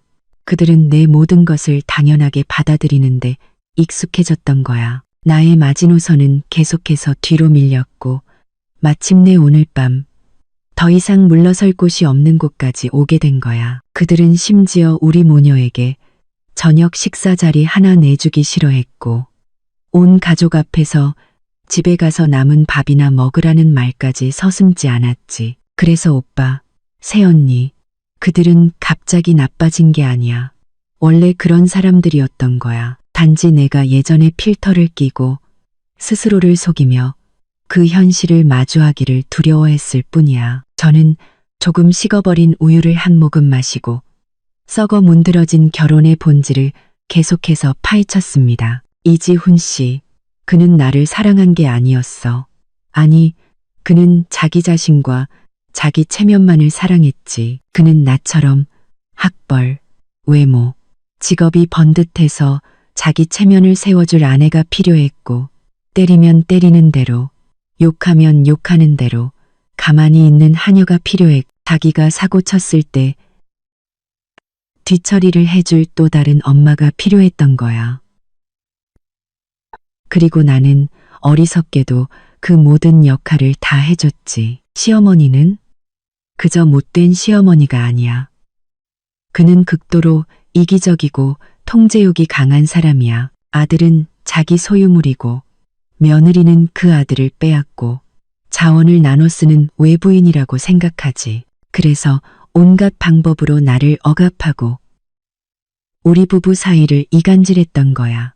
그 집에서 자신의 절대적인 권위를 지키고 아들이 언제나 자기를 최우선으로 두게 만들려고. 그리고 이지훈 씨의 나약함과 어리석은 효심이 바로 그 최악의 조력자였던 거고. 지난 10년간 나는 마치 서서히 삶아지는 개구리 같았어. 거짓말, 조종, 감정적 협박이라는 미지근한 물속에서 점점 저항할 힘과 용기를 잃어갔지. 나는 자신감을 잃고 예민해졌고 심지어 한때는 정말 내가 부족해서 시댁의 미움을 받고 남편에게 냉대받는 건 아닐까 자책하기도 했어. 오늘 밤까지 내 딸의 그 공포와 서름 가득한 눈빛이 강렬한 빛처럼 내가 쌓아 올린 자기 기만의 성벽을 비추기 전까지, 그 피투성이의 진실을 더 이상 외면할 수 없게 되기 전까지 말이야. 더 이상 참았다가는 내 인생뿐만 아니라 내 딸 예나의 인생까지 망가지게 될 거야. 내 딸을 이렇게 왜곡되고 경멸과 무시로 가득 찬 환경에서 자라게 할 수는 없어. 나의 비극을 되풀이하게 할 수는 없다고. 새언니는 제 이야기를 들으며 이미 눈물을 훔치고 있었습니다. 그녀는 제게 다가와 저를 꼭 안아주었습니다. 형님, 정말 고생 많았어요. 왜 진작 말 안 했어요? 왜 그렇게 오랫동안 혼자 앓고 있었어요? 오빠는 소파 팔걸이를 주먹으로 내리치며 억눌린 분노에 쉰 목소리로 말했습니다. 이지훈 그 짐승 같은 놈. 김기분 그 노망난 할망구. 내가 정말 사람 잘못 봤지. 처음엔 이지훈이 괜찮은 놈인 줄 알았는데 이럴 줄 알았으면 죽어도 너 그 집에 시집 안 보냈어. 저는 새언니의 따뜻한 어깨에 기대어 가족의 지지를 느끼며 가만히 고개를 저었습니다. 아니야 오빠. 오빠 탓 아니야. 내가 선택한 길이고 내가 빠진 함정이야. 다행히 이제라도 깨어났잖아. 아직 늦지 않았어. 그래요. 아직 늦지 않았습니다.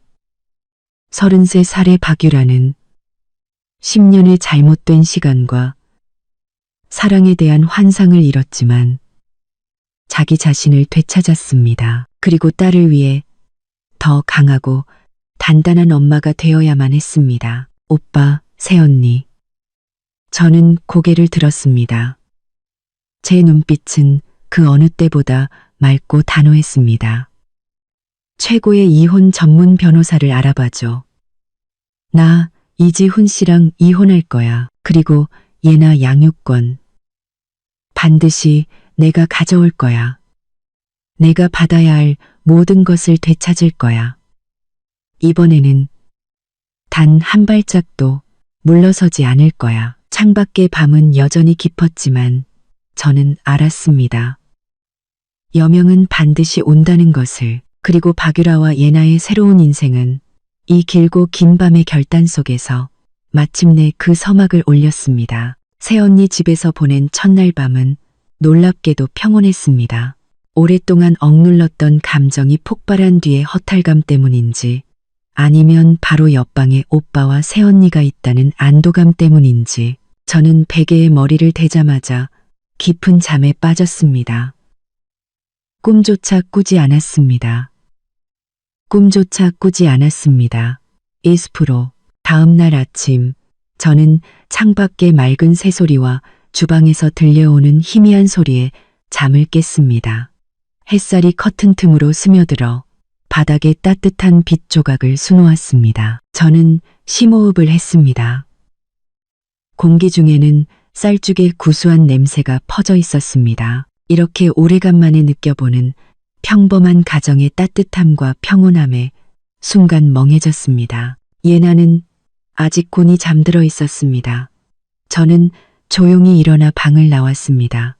새언니가 주방에서 아침을 준비하다가 저를 보고 따뜻하게 웃어주었습니다. 깼어요.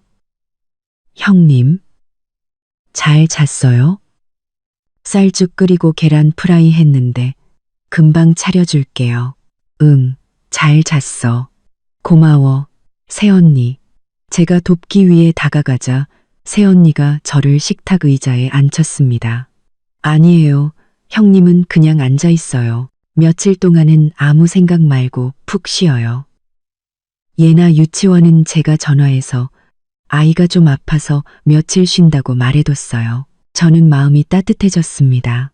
새언니가 시댁에서 유치원으로 찾아와 소란을 피울까봐 걱정해 준 것이었습니다. 괜히 너까지 힘들게 하네. 또 그런 서운한 소리. 새언니가 저를 흘겨보았습니다. 참, 오빠는 아침 일찍 나갔어요.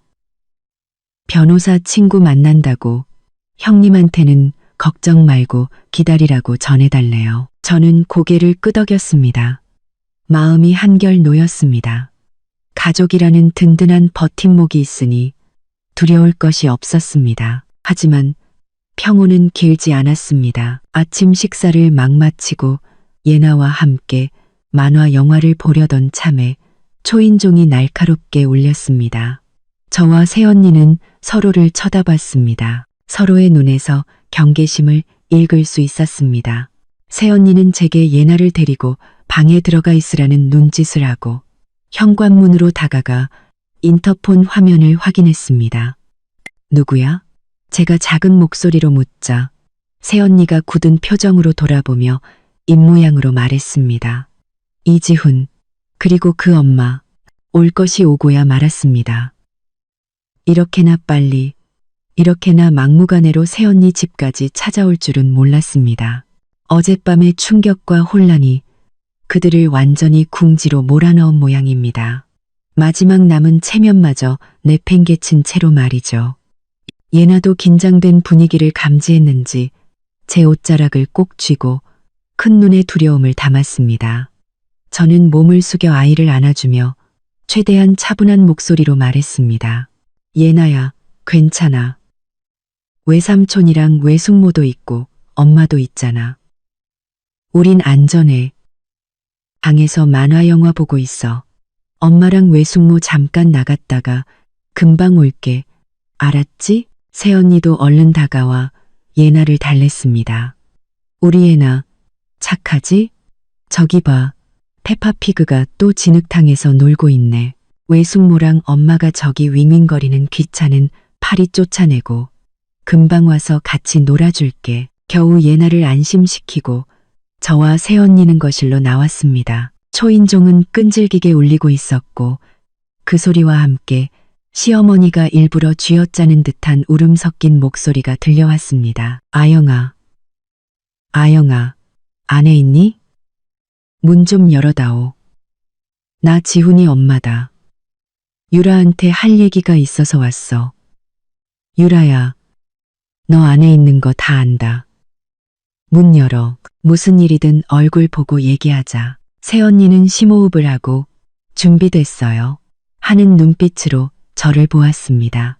저는 고개를 끄덕였습니다. 제 눈빛은 차갑게 식어 있었습니다. 피한다고 해결될 문제가 아니었습니다. 이왕 찾아왔으니 오늘 여기서 끝장을 봐야 했습니다. 새언니가 문을 활짝 열었습니다.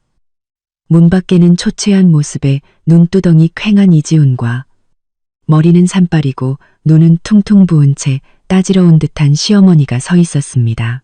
하룻밤 사이에 두 사람은 마치 10년은 늙어버린 듯 했습니다. 이지훈은 제 눈을 똑바로 쳐다보지 못하고 시선을 피하며 입술만 달싹였고 시어머니는 저를 보자마자 그 흐릿한 눈에서 순간 도끼 어린 빛을 뿜어냈습니다. 하지만 다음 순간 그녀는 재빨리 슬프고 무력한 표정으로 바꾸었습니다. 유라야, 내 며느라가.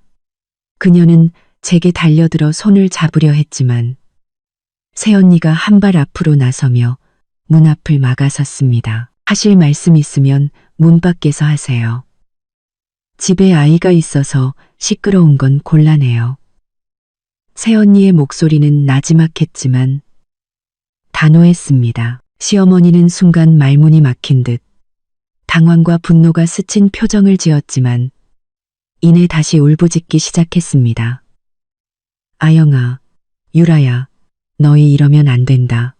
가족끼리 무슨 원수졌다고. 어제는 내가 잘못했다.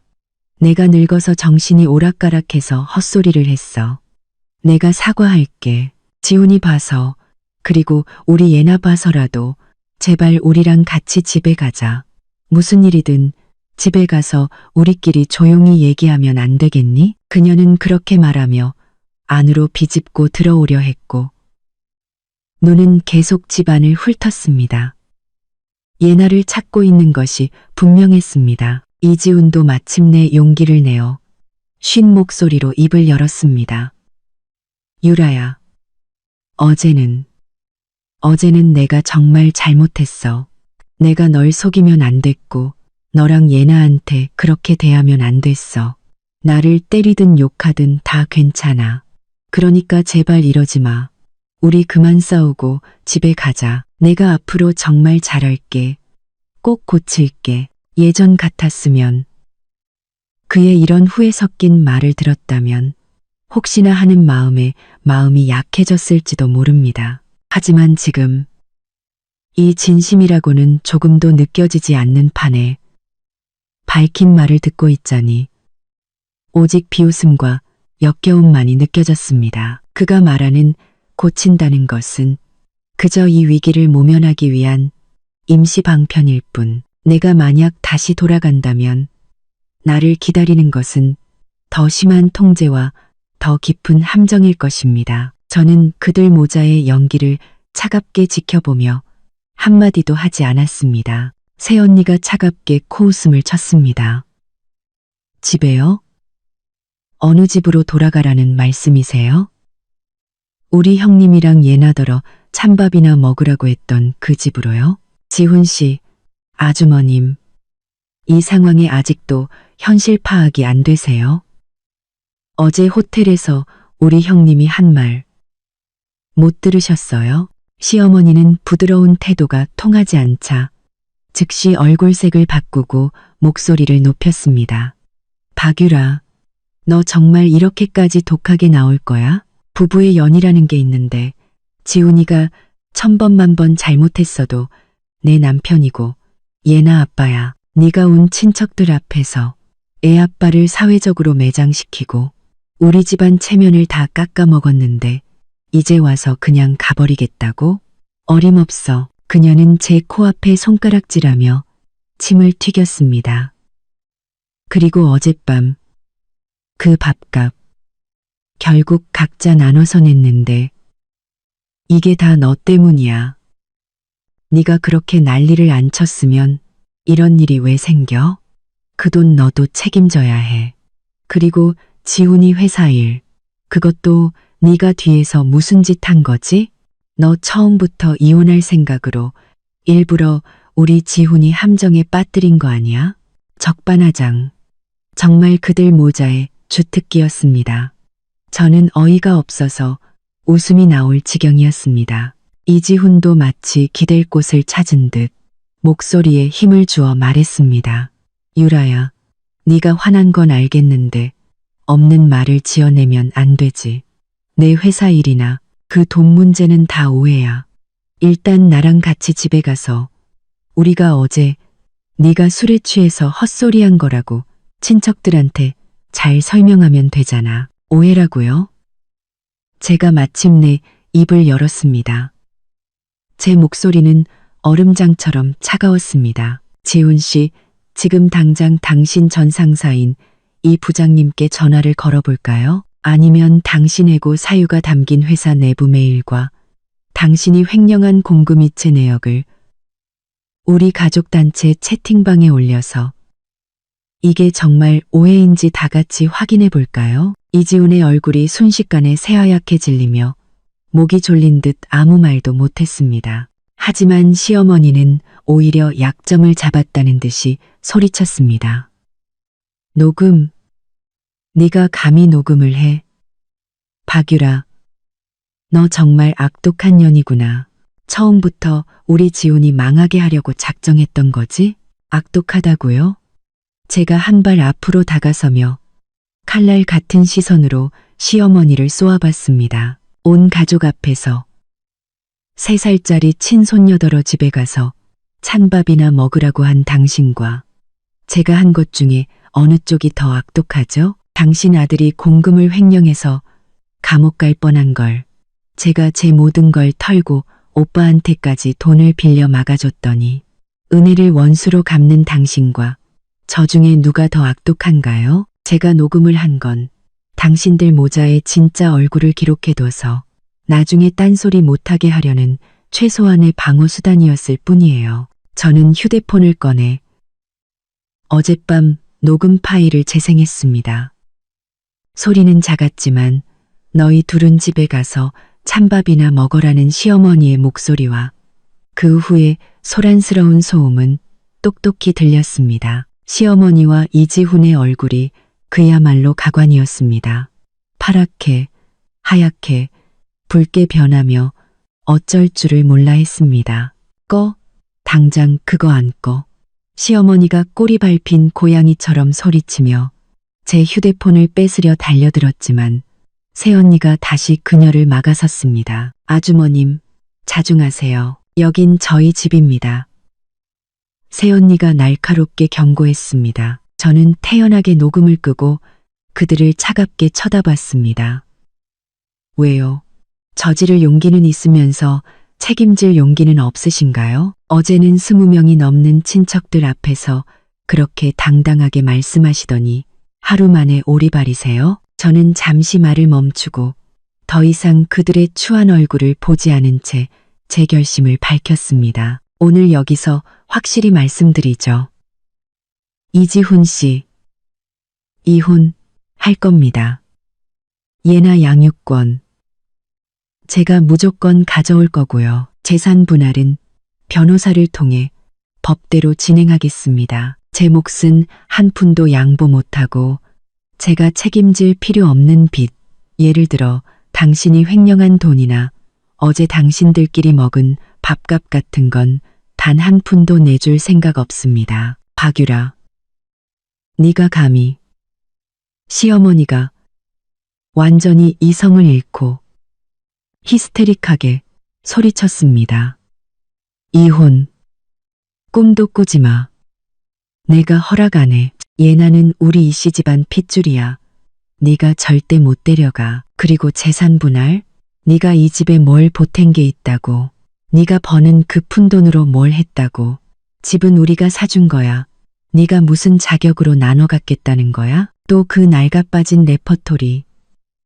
저는 그녀가 이렇게 나올 줄 이미 알고 있었습니다. 집은 결혼 전에 양가가 같이 돈을 보태 계약했고 결혼 후에는 저와 이지훈 씨가 같이 대출금을 갚아왔어요. 등기부 등본에도 우리 두 사람 이름이 다 올라가 있고요. 그리고 제가 이 집에 얼마나 기여했냐고요? 저는 차갑게 웃으며 미리 준비해온 서류철에서 종이 한 장을 꺼내 보였습니다. 이건 지난 5년간 제 월급 통장에서 생활비 통장으로 이체된 내역이에요. 제 수입의 평균 70%가 넘는 돈이죠. 그런데 이지훈 씨는요? 저는 다른 종이를 꺼내 보였습니다. 이게 그가 자랑하던 고액 연봉 통장의 입출금 내역인데 대부분 어디에 썼는지 알 수 없거나 어머니 통장으로 이체되었네요. 효도라는 이름으로요. 대체 누가 이 집을 먹여 살렸는지 제가 지금 자세히 계산해 드릴까요?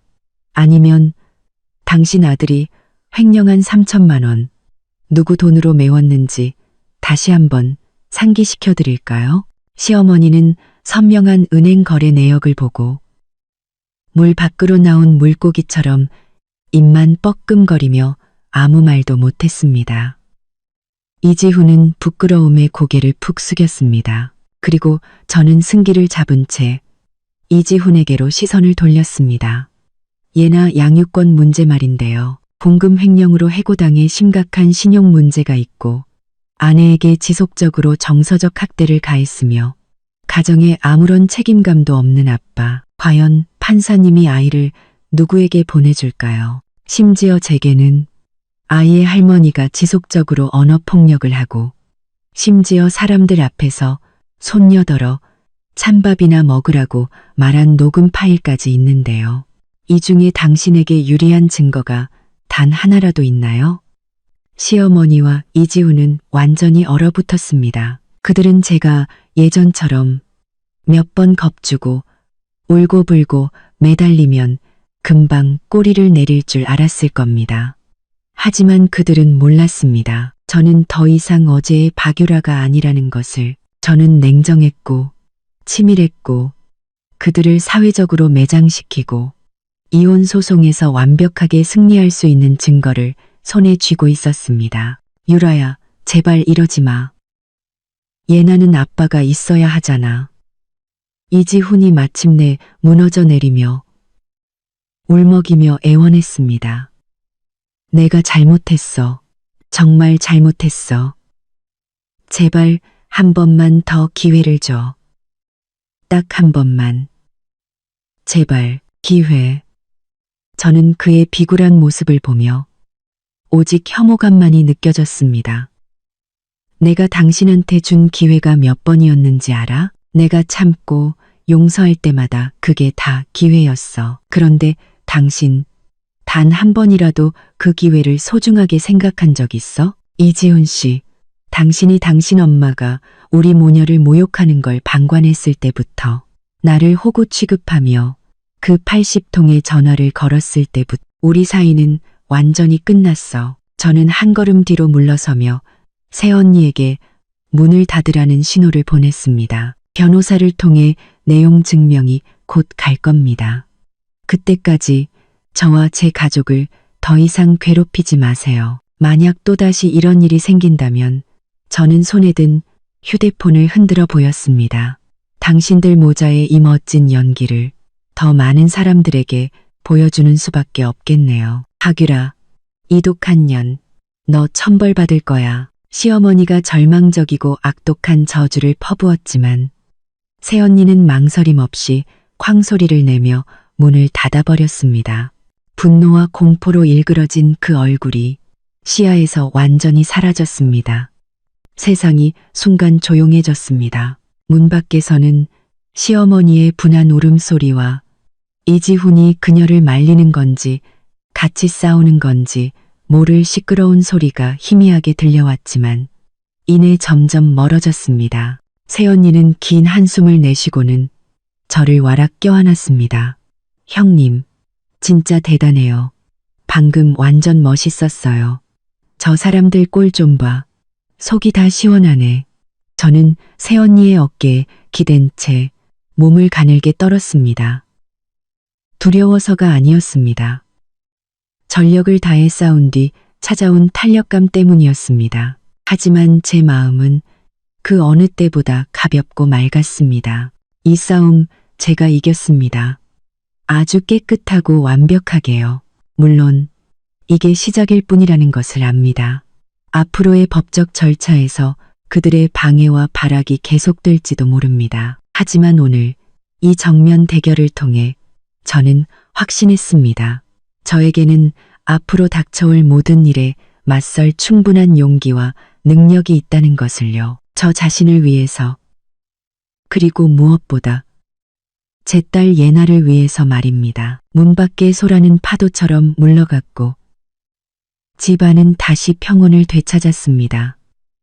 거실에서는 만화 영화의 즐거운 음악 소리만이 흘러나왔습니다. 저는 문에 기댄 채 가슴 속에서 힘차게 뛰는 심장 박동을 느꼈습니다. 공포가 아닌 모든 것을 쏟아낸 뒤의 흥분과 모든 것이 끝났다는 안도감이었습니다. 새언니는 제 손을 꼭 잡고 눈을 반짝이며 말했습니다. 형님, 방금 정말 침착했어요. 말 한마디 한마디가 다 핵심을 찔렀어요. 방금 정말 침착했어요. 저 사람들 말문이 막히는 거 봤어요? 김기분 여사 얼굴 거의 보라색 고구마가 되던데요. 저는 억지로 입꼬리를 올려 웃어보려 했지만 얼굴 근육이 굳어 잘 움직이지 않았습니다. 10년간의 인내가 제 감정 표현 능력마저 퇴화시킨 듯 했습니다. 그 사람들이 너무 자만했던 거죠.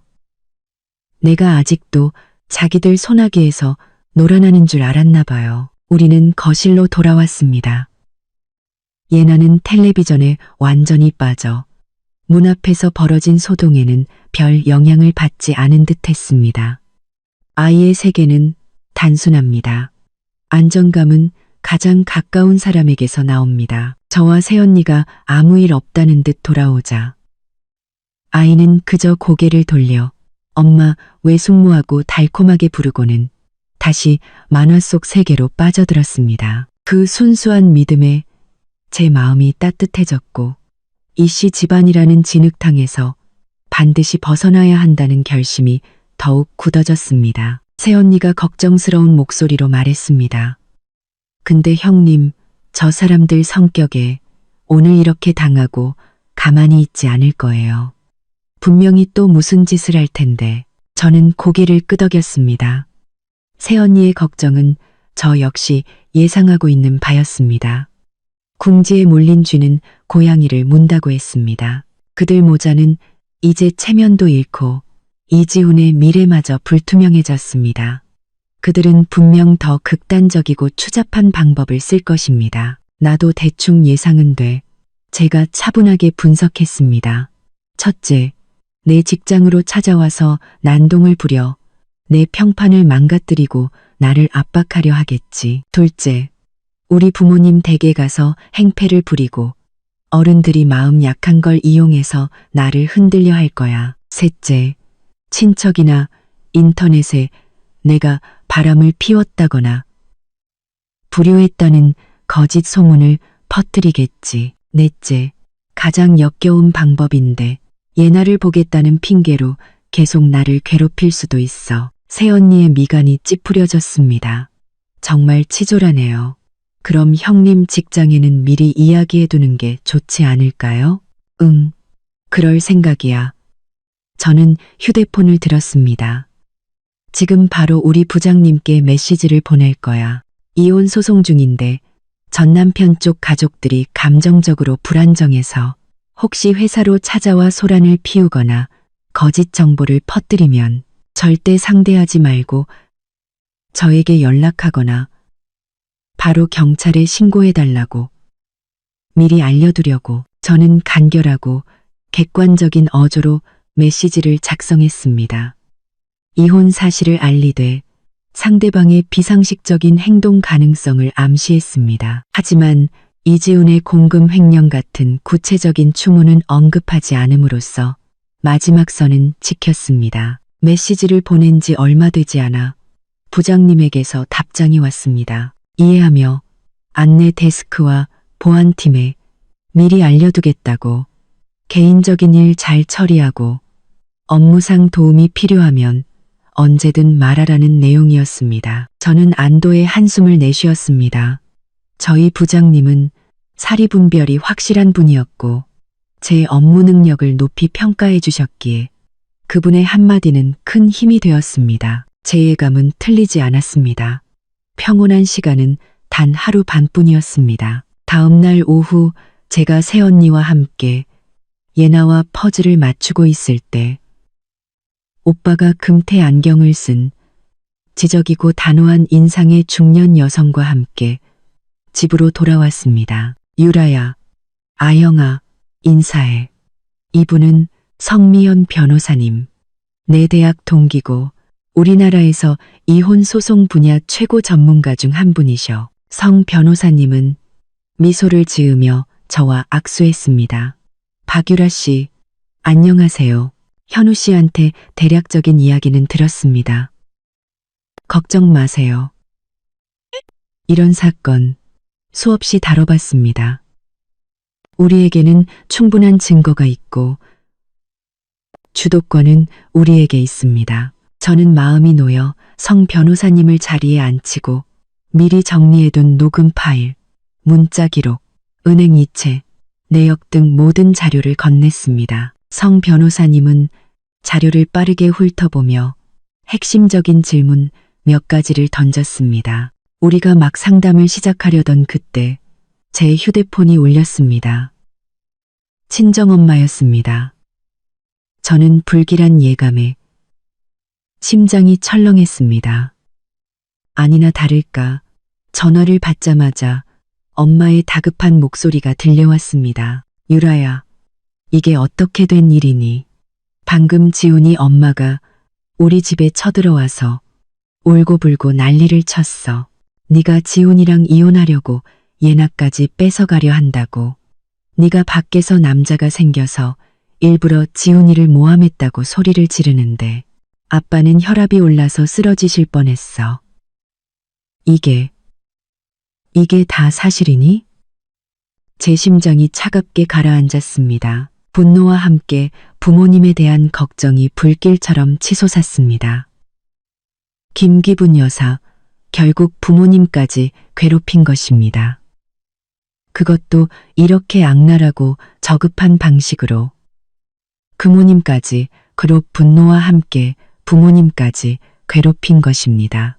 엄마, 일단 진정하고 내 말 들어봐. 저는 억지로 마음을 다잡았습니다. 그 여자 말 다 거짓말이야.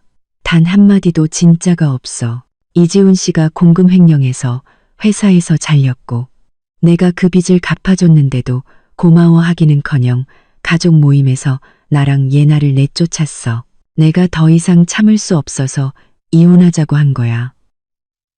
내가 밖에 남자가 있는지 없는지 엄마 아빠가 더 잘 알잖아. 저는 엄마에게 간단하게 진실을 설명하고 단호하게 말했습니다.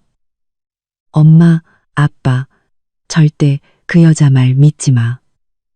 그리고 무서워하지도 마. 만약 또 찾아와서 행패 부리면 바로 경찰에 신고해.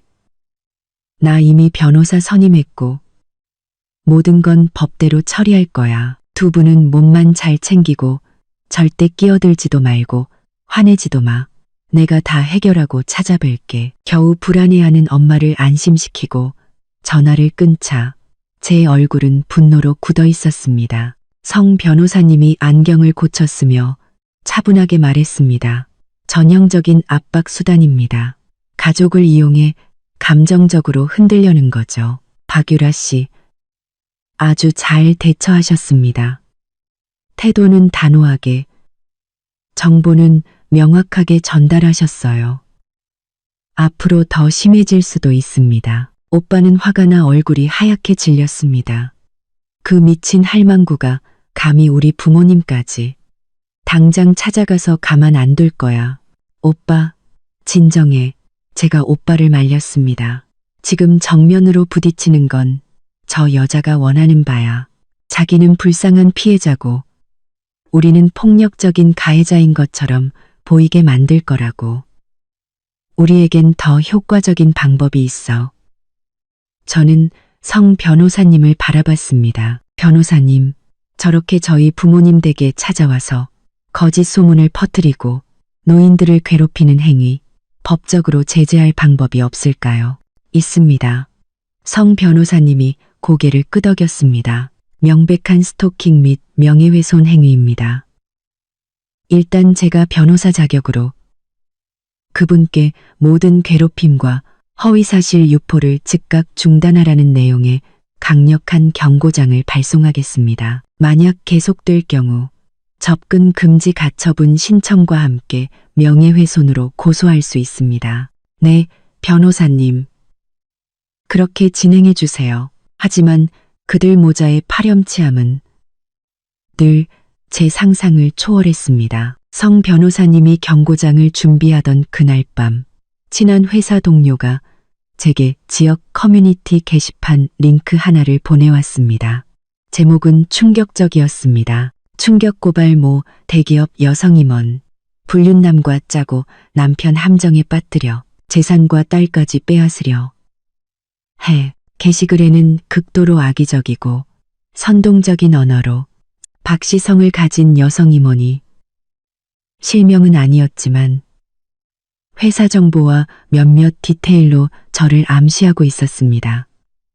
어떻게 돈 많은 남자를 만나 바람을 피웠고 이혼 후 재산을 독차지하기 위해 불륜남과 공모하여 남편이 공금을 횡령했다는 거짓 증거를 만들어 남편을 쫓아내려 하는지에 대한 소설이 쓰여 있었습니다. 심지어 아이를 볼모로 남편을 협박하고 있다는 내용까지 덧붙여 있었습니다. 글쓴이는 비통한 척하며 요즘 여자들의 도덕이 땅에 떨어졌다며 네티즌들에게 박 씨와 불륜남의 신상을 털어 억울한 남편의 편을 들어달라고 호소했습니다. 게시글 아래에는 이미 사실관계를 모르는 네티즌들의 악플이 달리기 시작했습니다. 저는 분노에 손이 떨렸습니다. 그들은 결국 가장 저급하고 치졸한 방법을 동원한 것입니다. 형님, 무슨 일이에요? 제 얼굴을 본 새언니가 걱정스럽게 물었습니다. 저는 휴대폰을 오빠와 성 변호사님에게 건넸습니다. 글을 다 읽은 오빠가 주먹으로 테이블을 내리쳤습니다. 이런 쓰레기 같은 놈들, 내가 가만 안 둬. 성 변호사님은 놀랍도록 침착했습니다. 그는 글쓴이의 아이디와 내용을 꼼꼼히 살핀 뒤 말했습니다. 진정하세요. 전형적인 인터넷 명예훼손입니다. 지금 우리가 할 일은 분노하는 것이 아니라 증거를 확보하고 반격하는 것입니다. 어떻게요? 제가 억지로 평정을 찾으며 물었습니다. 첫째, 즉시 이 게시글을 증거로 확보해야 합니다. 둘째, 제가 변호사 자격으로 커뮤니티 운영자에게 게시글 삭제와 글쓴이의 정보 제공을 요구하는 내용 증명을 발송하겠습니다. 그리고 마지막 가장 중요한 단계입니다. 성 변호사님이 저를 똑바로 쳐다봤습니다. 상대방에게 아주 강력한 한 방을 날려서 거짓 소문을 퍼뜨리는 것이 얼마나 끔찍한 대가를 치르는 일인지 깨닫게 해줘야 합니다. 그들이 형님을 불륜과 증거 조작으로 모함했죠? 그렇다면 우리는 가장 확실한 증거로 그 그들이 가장 소중하게 생각하는 체면을 땅바닥에 짓밟아 줘야 합니다. 박유라 씨, 이지훈 씨의 공금 횡령에 대한 증거, 예를 들어 회사의 공식 해고, 통지서나 당시 경찰에 신고했다면 받았을 불기소 처분서 같은 확실한 자료가 있으신가요? 강시불이됐다면 저는 즉시 성 변호사님의 의도를 파악했습니다. 네, 회사 인사팀에서 받은 해고 사유가 명시된 이메일 캡처가 있고 고소를 면하는 대신 작성했던 합의서 사본도 있어요. 이지훈 씨의 친필 서명과 지장까지 찍혀 있습니다. 훌륭합니다. 성 변호사님의 눈이 빛났습니다. 그 증거들이라면 어떤 변명보다 강력합니다. 우리는 중립적인 제보자인 척 이지훈 씨의 공금 횡령과 시댁의 비상식적인 행동을 폭로하는 글을 더 영향력 있는 플랫폼에 게시하는 겁니다. 사실로 루머를 잠재우는 거죠. 성 변호사님의 계획은 명확하고 강력했습니다. 저는 즉시 주도권을 되찾은 기분이었습니다. 네, 변호사님, 그렇게 하시죠. 저는 망설이지 않았습니다.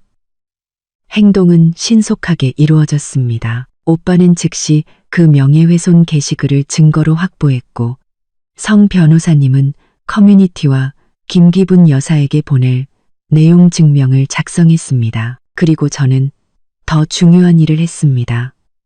제 가장 친한 친구인 임선우에게 연락한 것입니다. 선우는 유명 홍보대 행사의 임원으로 인맥과 능력이 출중한 저의 숨겨진 비장의 카드였습니다. 제가 상황을 설명하자 그녀는 전화기 너머로 딱 한마디만 했습니다. 나한테 맡겨. 내일 아침 해가 뜨기 전에 그 가짜는 모자가 제 꾀에 제가 넘어간다는 게 뭔지 똑똑히 알게 해줄게. 선우의 실행력은 무서웠습니다.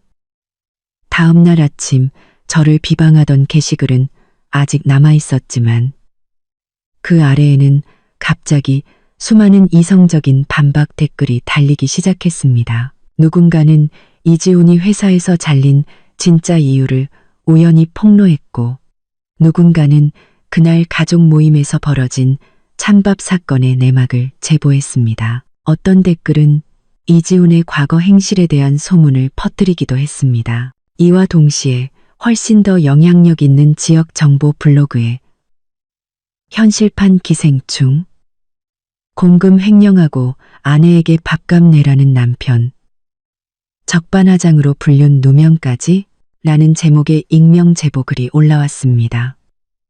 제보글은 실명을 거론하지 않았지만 26명 모임에 이 자리만 비어있던 사건, 80통의 계산, 독촉 전화 등 구체적인 디테일로 누가 봐도 제 이야기임을 알 수 있게 했습니다. 글은 논리정연하게 이지훈의 공금 횡령, 시댁의 모욕, 그리고 그들의 허위사실 유포를 지적해 결정적으로 모자이크 처리되었지만 핵심 내용은 식별 가능한 해고 통지 메일 캡처와 합의서 서명 페이지 사진을 첨부했습니다. 이 글은 순식간에 인터넷을 뒤흔들었습니다. 허점투성이 비방글과는 차원이 다른 증거를 동반한 폭로에 네티즌들의 분노가 폭발했습니다. 세상에, 저 남편 제정신인가?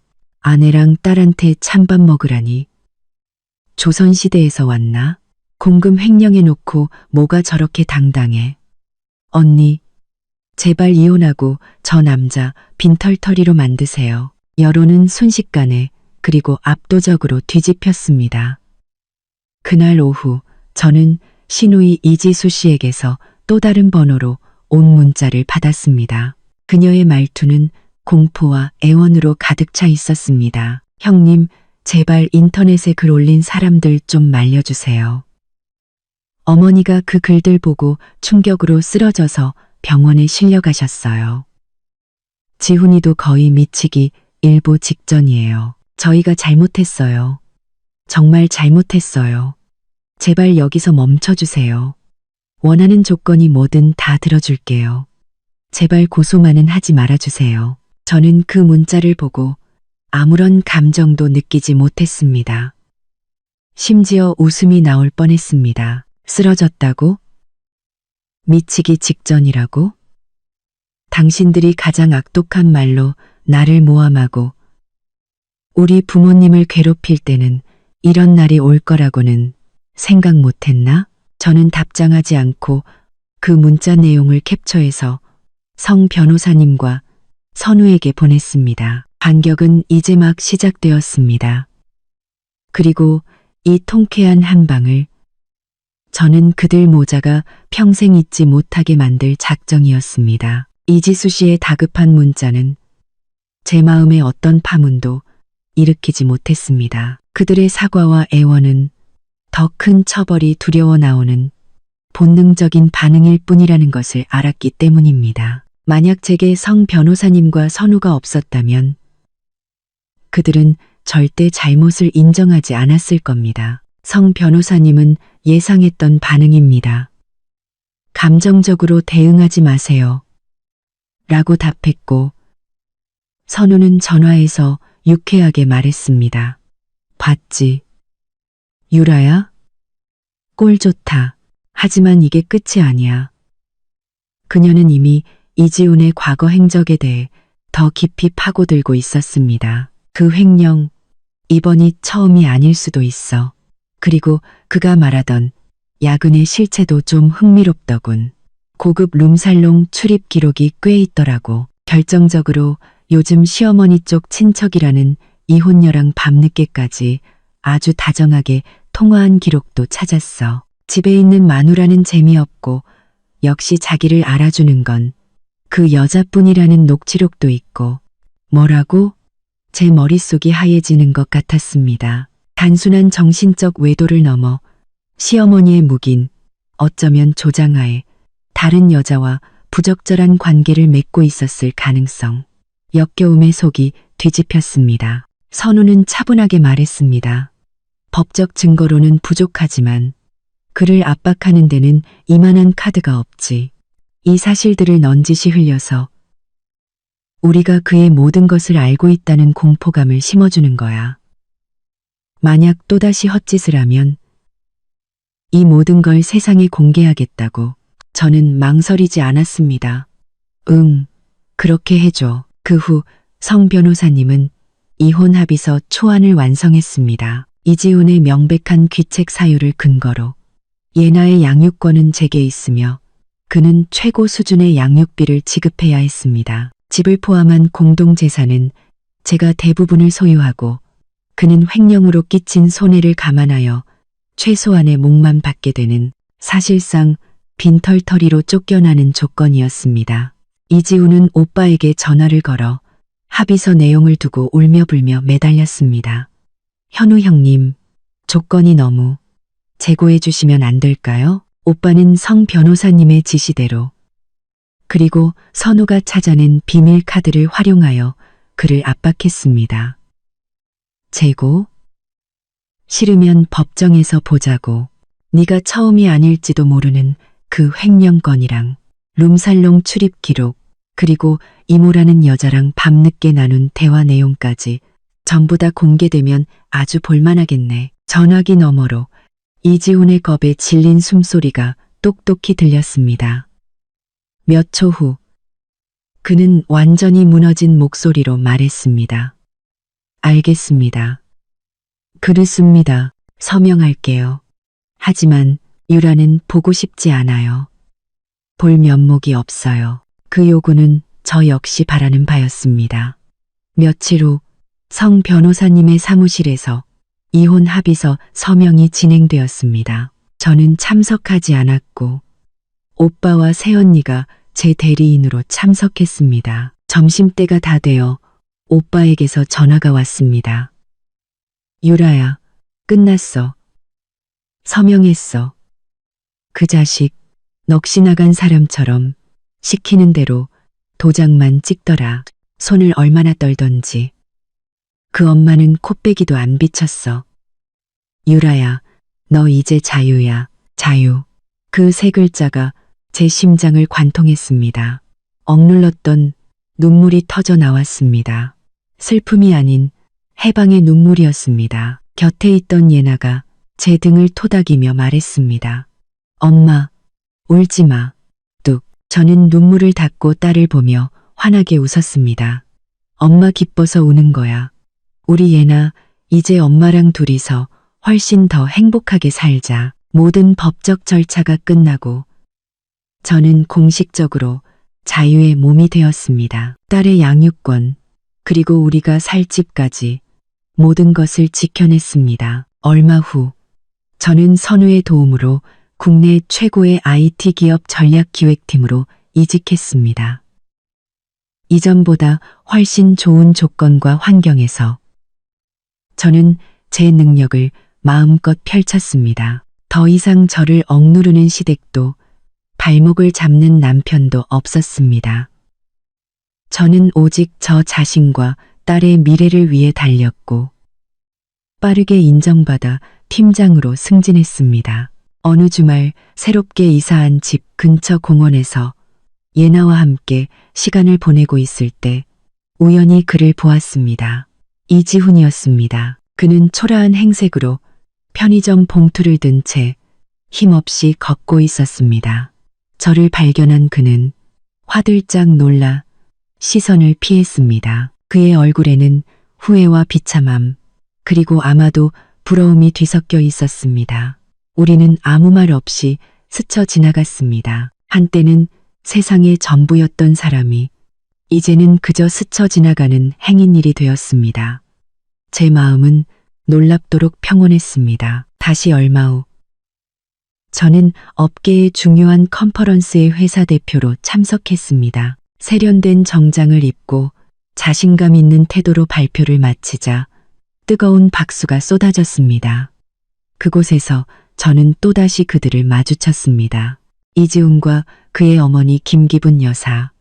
그들은 행사장 아르바이트생으로 일하고 있는 듯 했습니다. 저를 발견한 그들의 얼굴에 떠오른 표정은 그야말로 충격과 경악 그 자체였습니다. 자신들이 찬밥 취급하며 내쫓았던 며느리가 이제는 자신들이 감히 말도 걸 수 없는 높은 곳에서 빛나고 있었으니까요. 김기분 여사가 무언가 소리치려 했지만 이지훈이 겁에 질려 그녀의 입을 막고 허둥지둥 자리를 피했습니다. 그들의 비참한 뒷모습을 보며 저는 옅은 미소를 지었습니다. 진정한 복수는 소리치고 싸우는 것이 아니었습니다. 그들이 나를 끌어내리려 했던 진흙탕에서 걸어나와 그들이 감히 넘볼 수 없는 곳까지 올라서는 것, 나의 행복과 성공으로 그들의 과거가 얼마나 어리석고 초라했는지를 증명하는 것.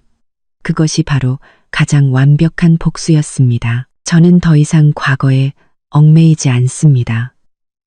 제 곁에는 사랑하는 딸이 있고 든든한 가족과 친구가 있으며 저를 존중해주는 동료들과 제가 사랑하는 일이 있습니다. 35살의 박유라, 저의 진짜 인생은 이제부터 시작입니다.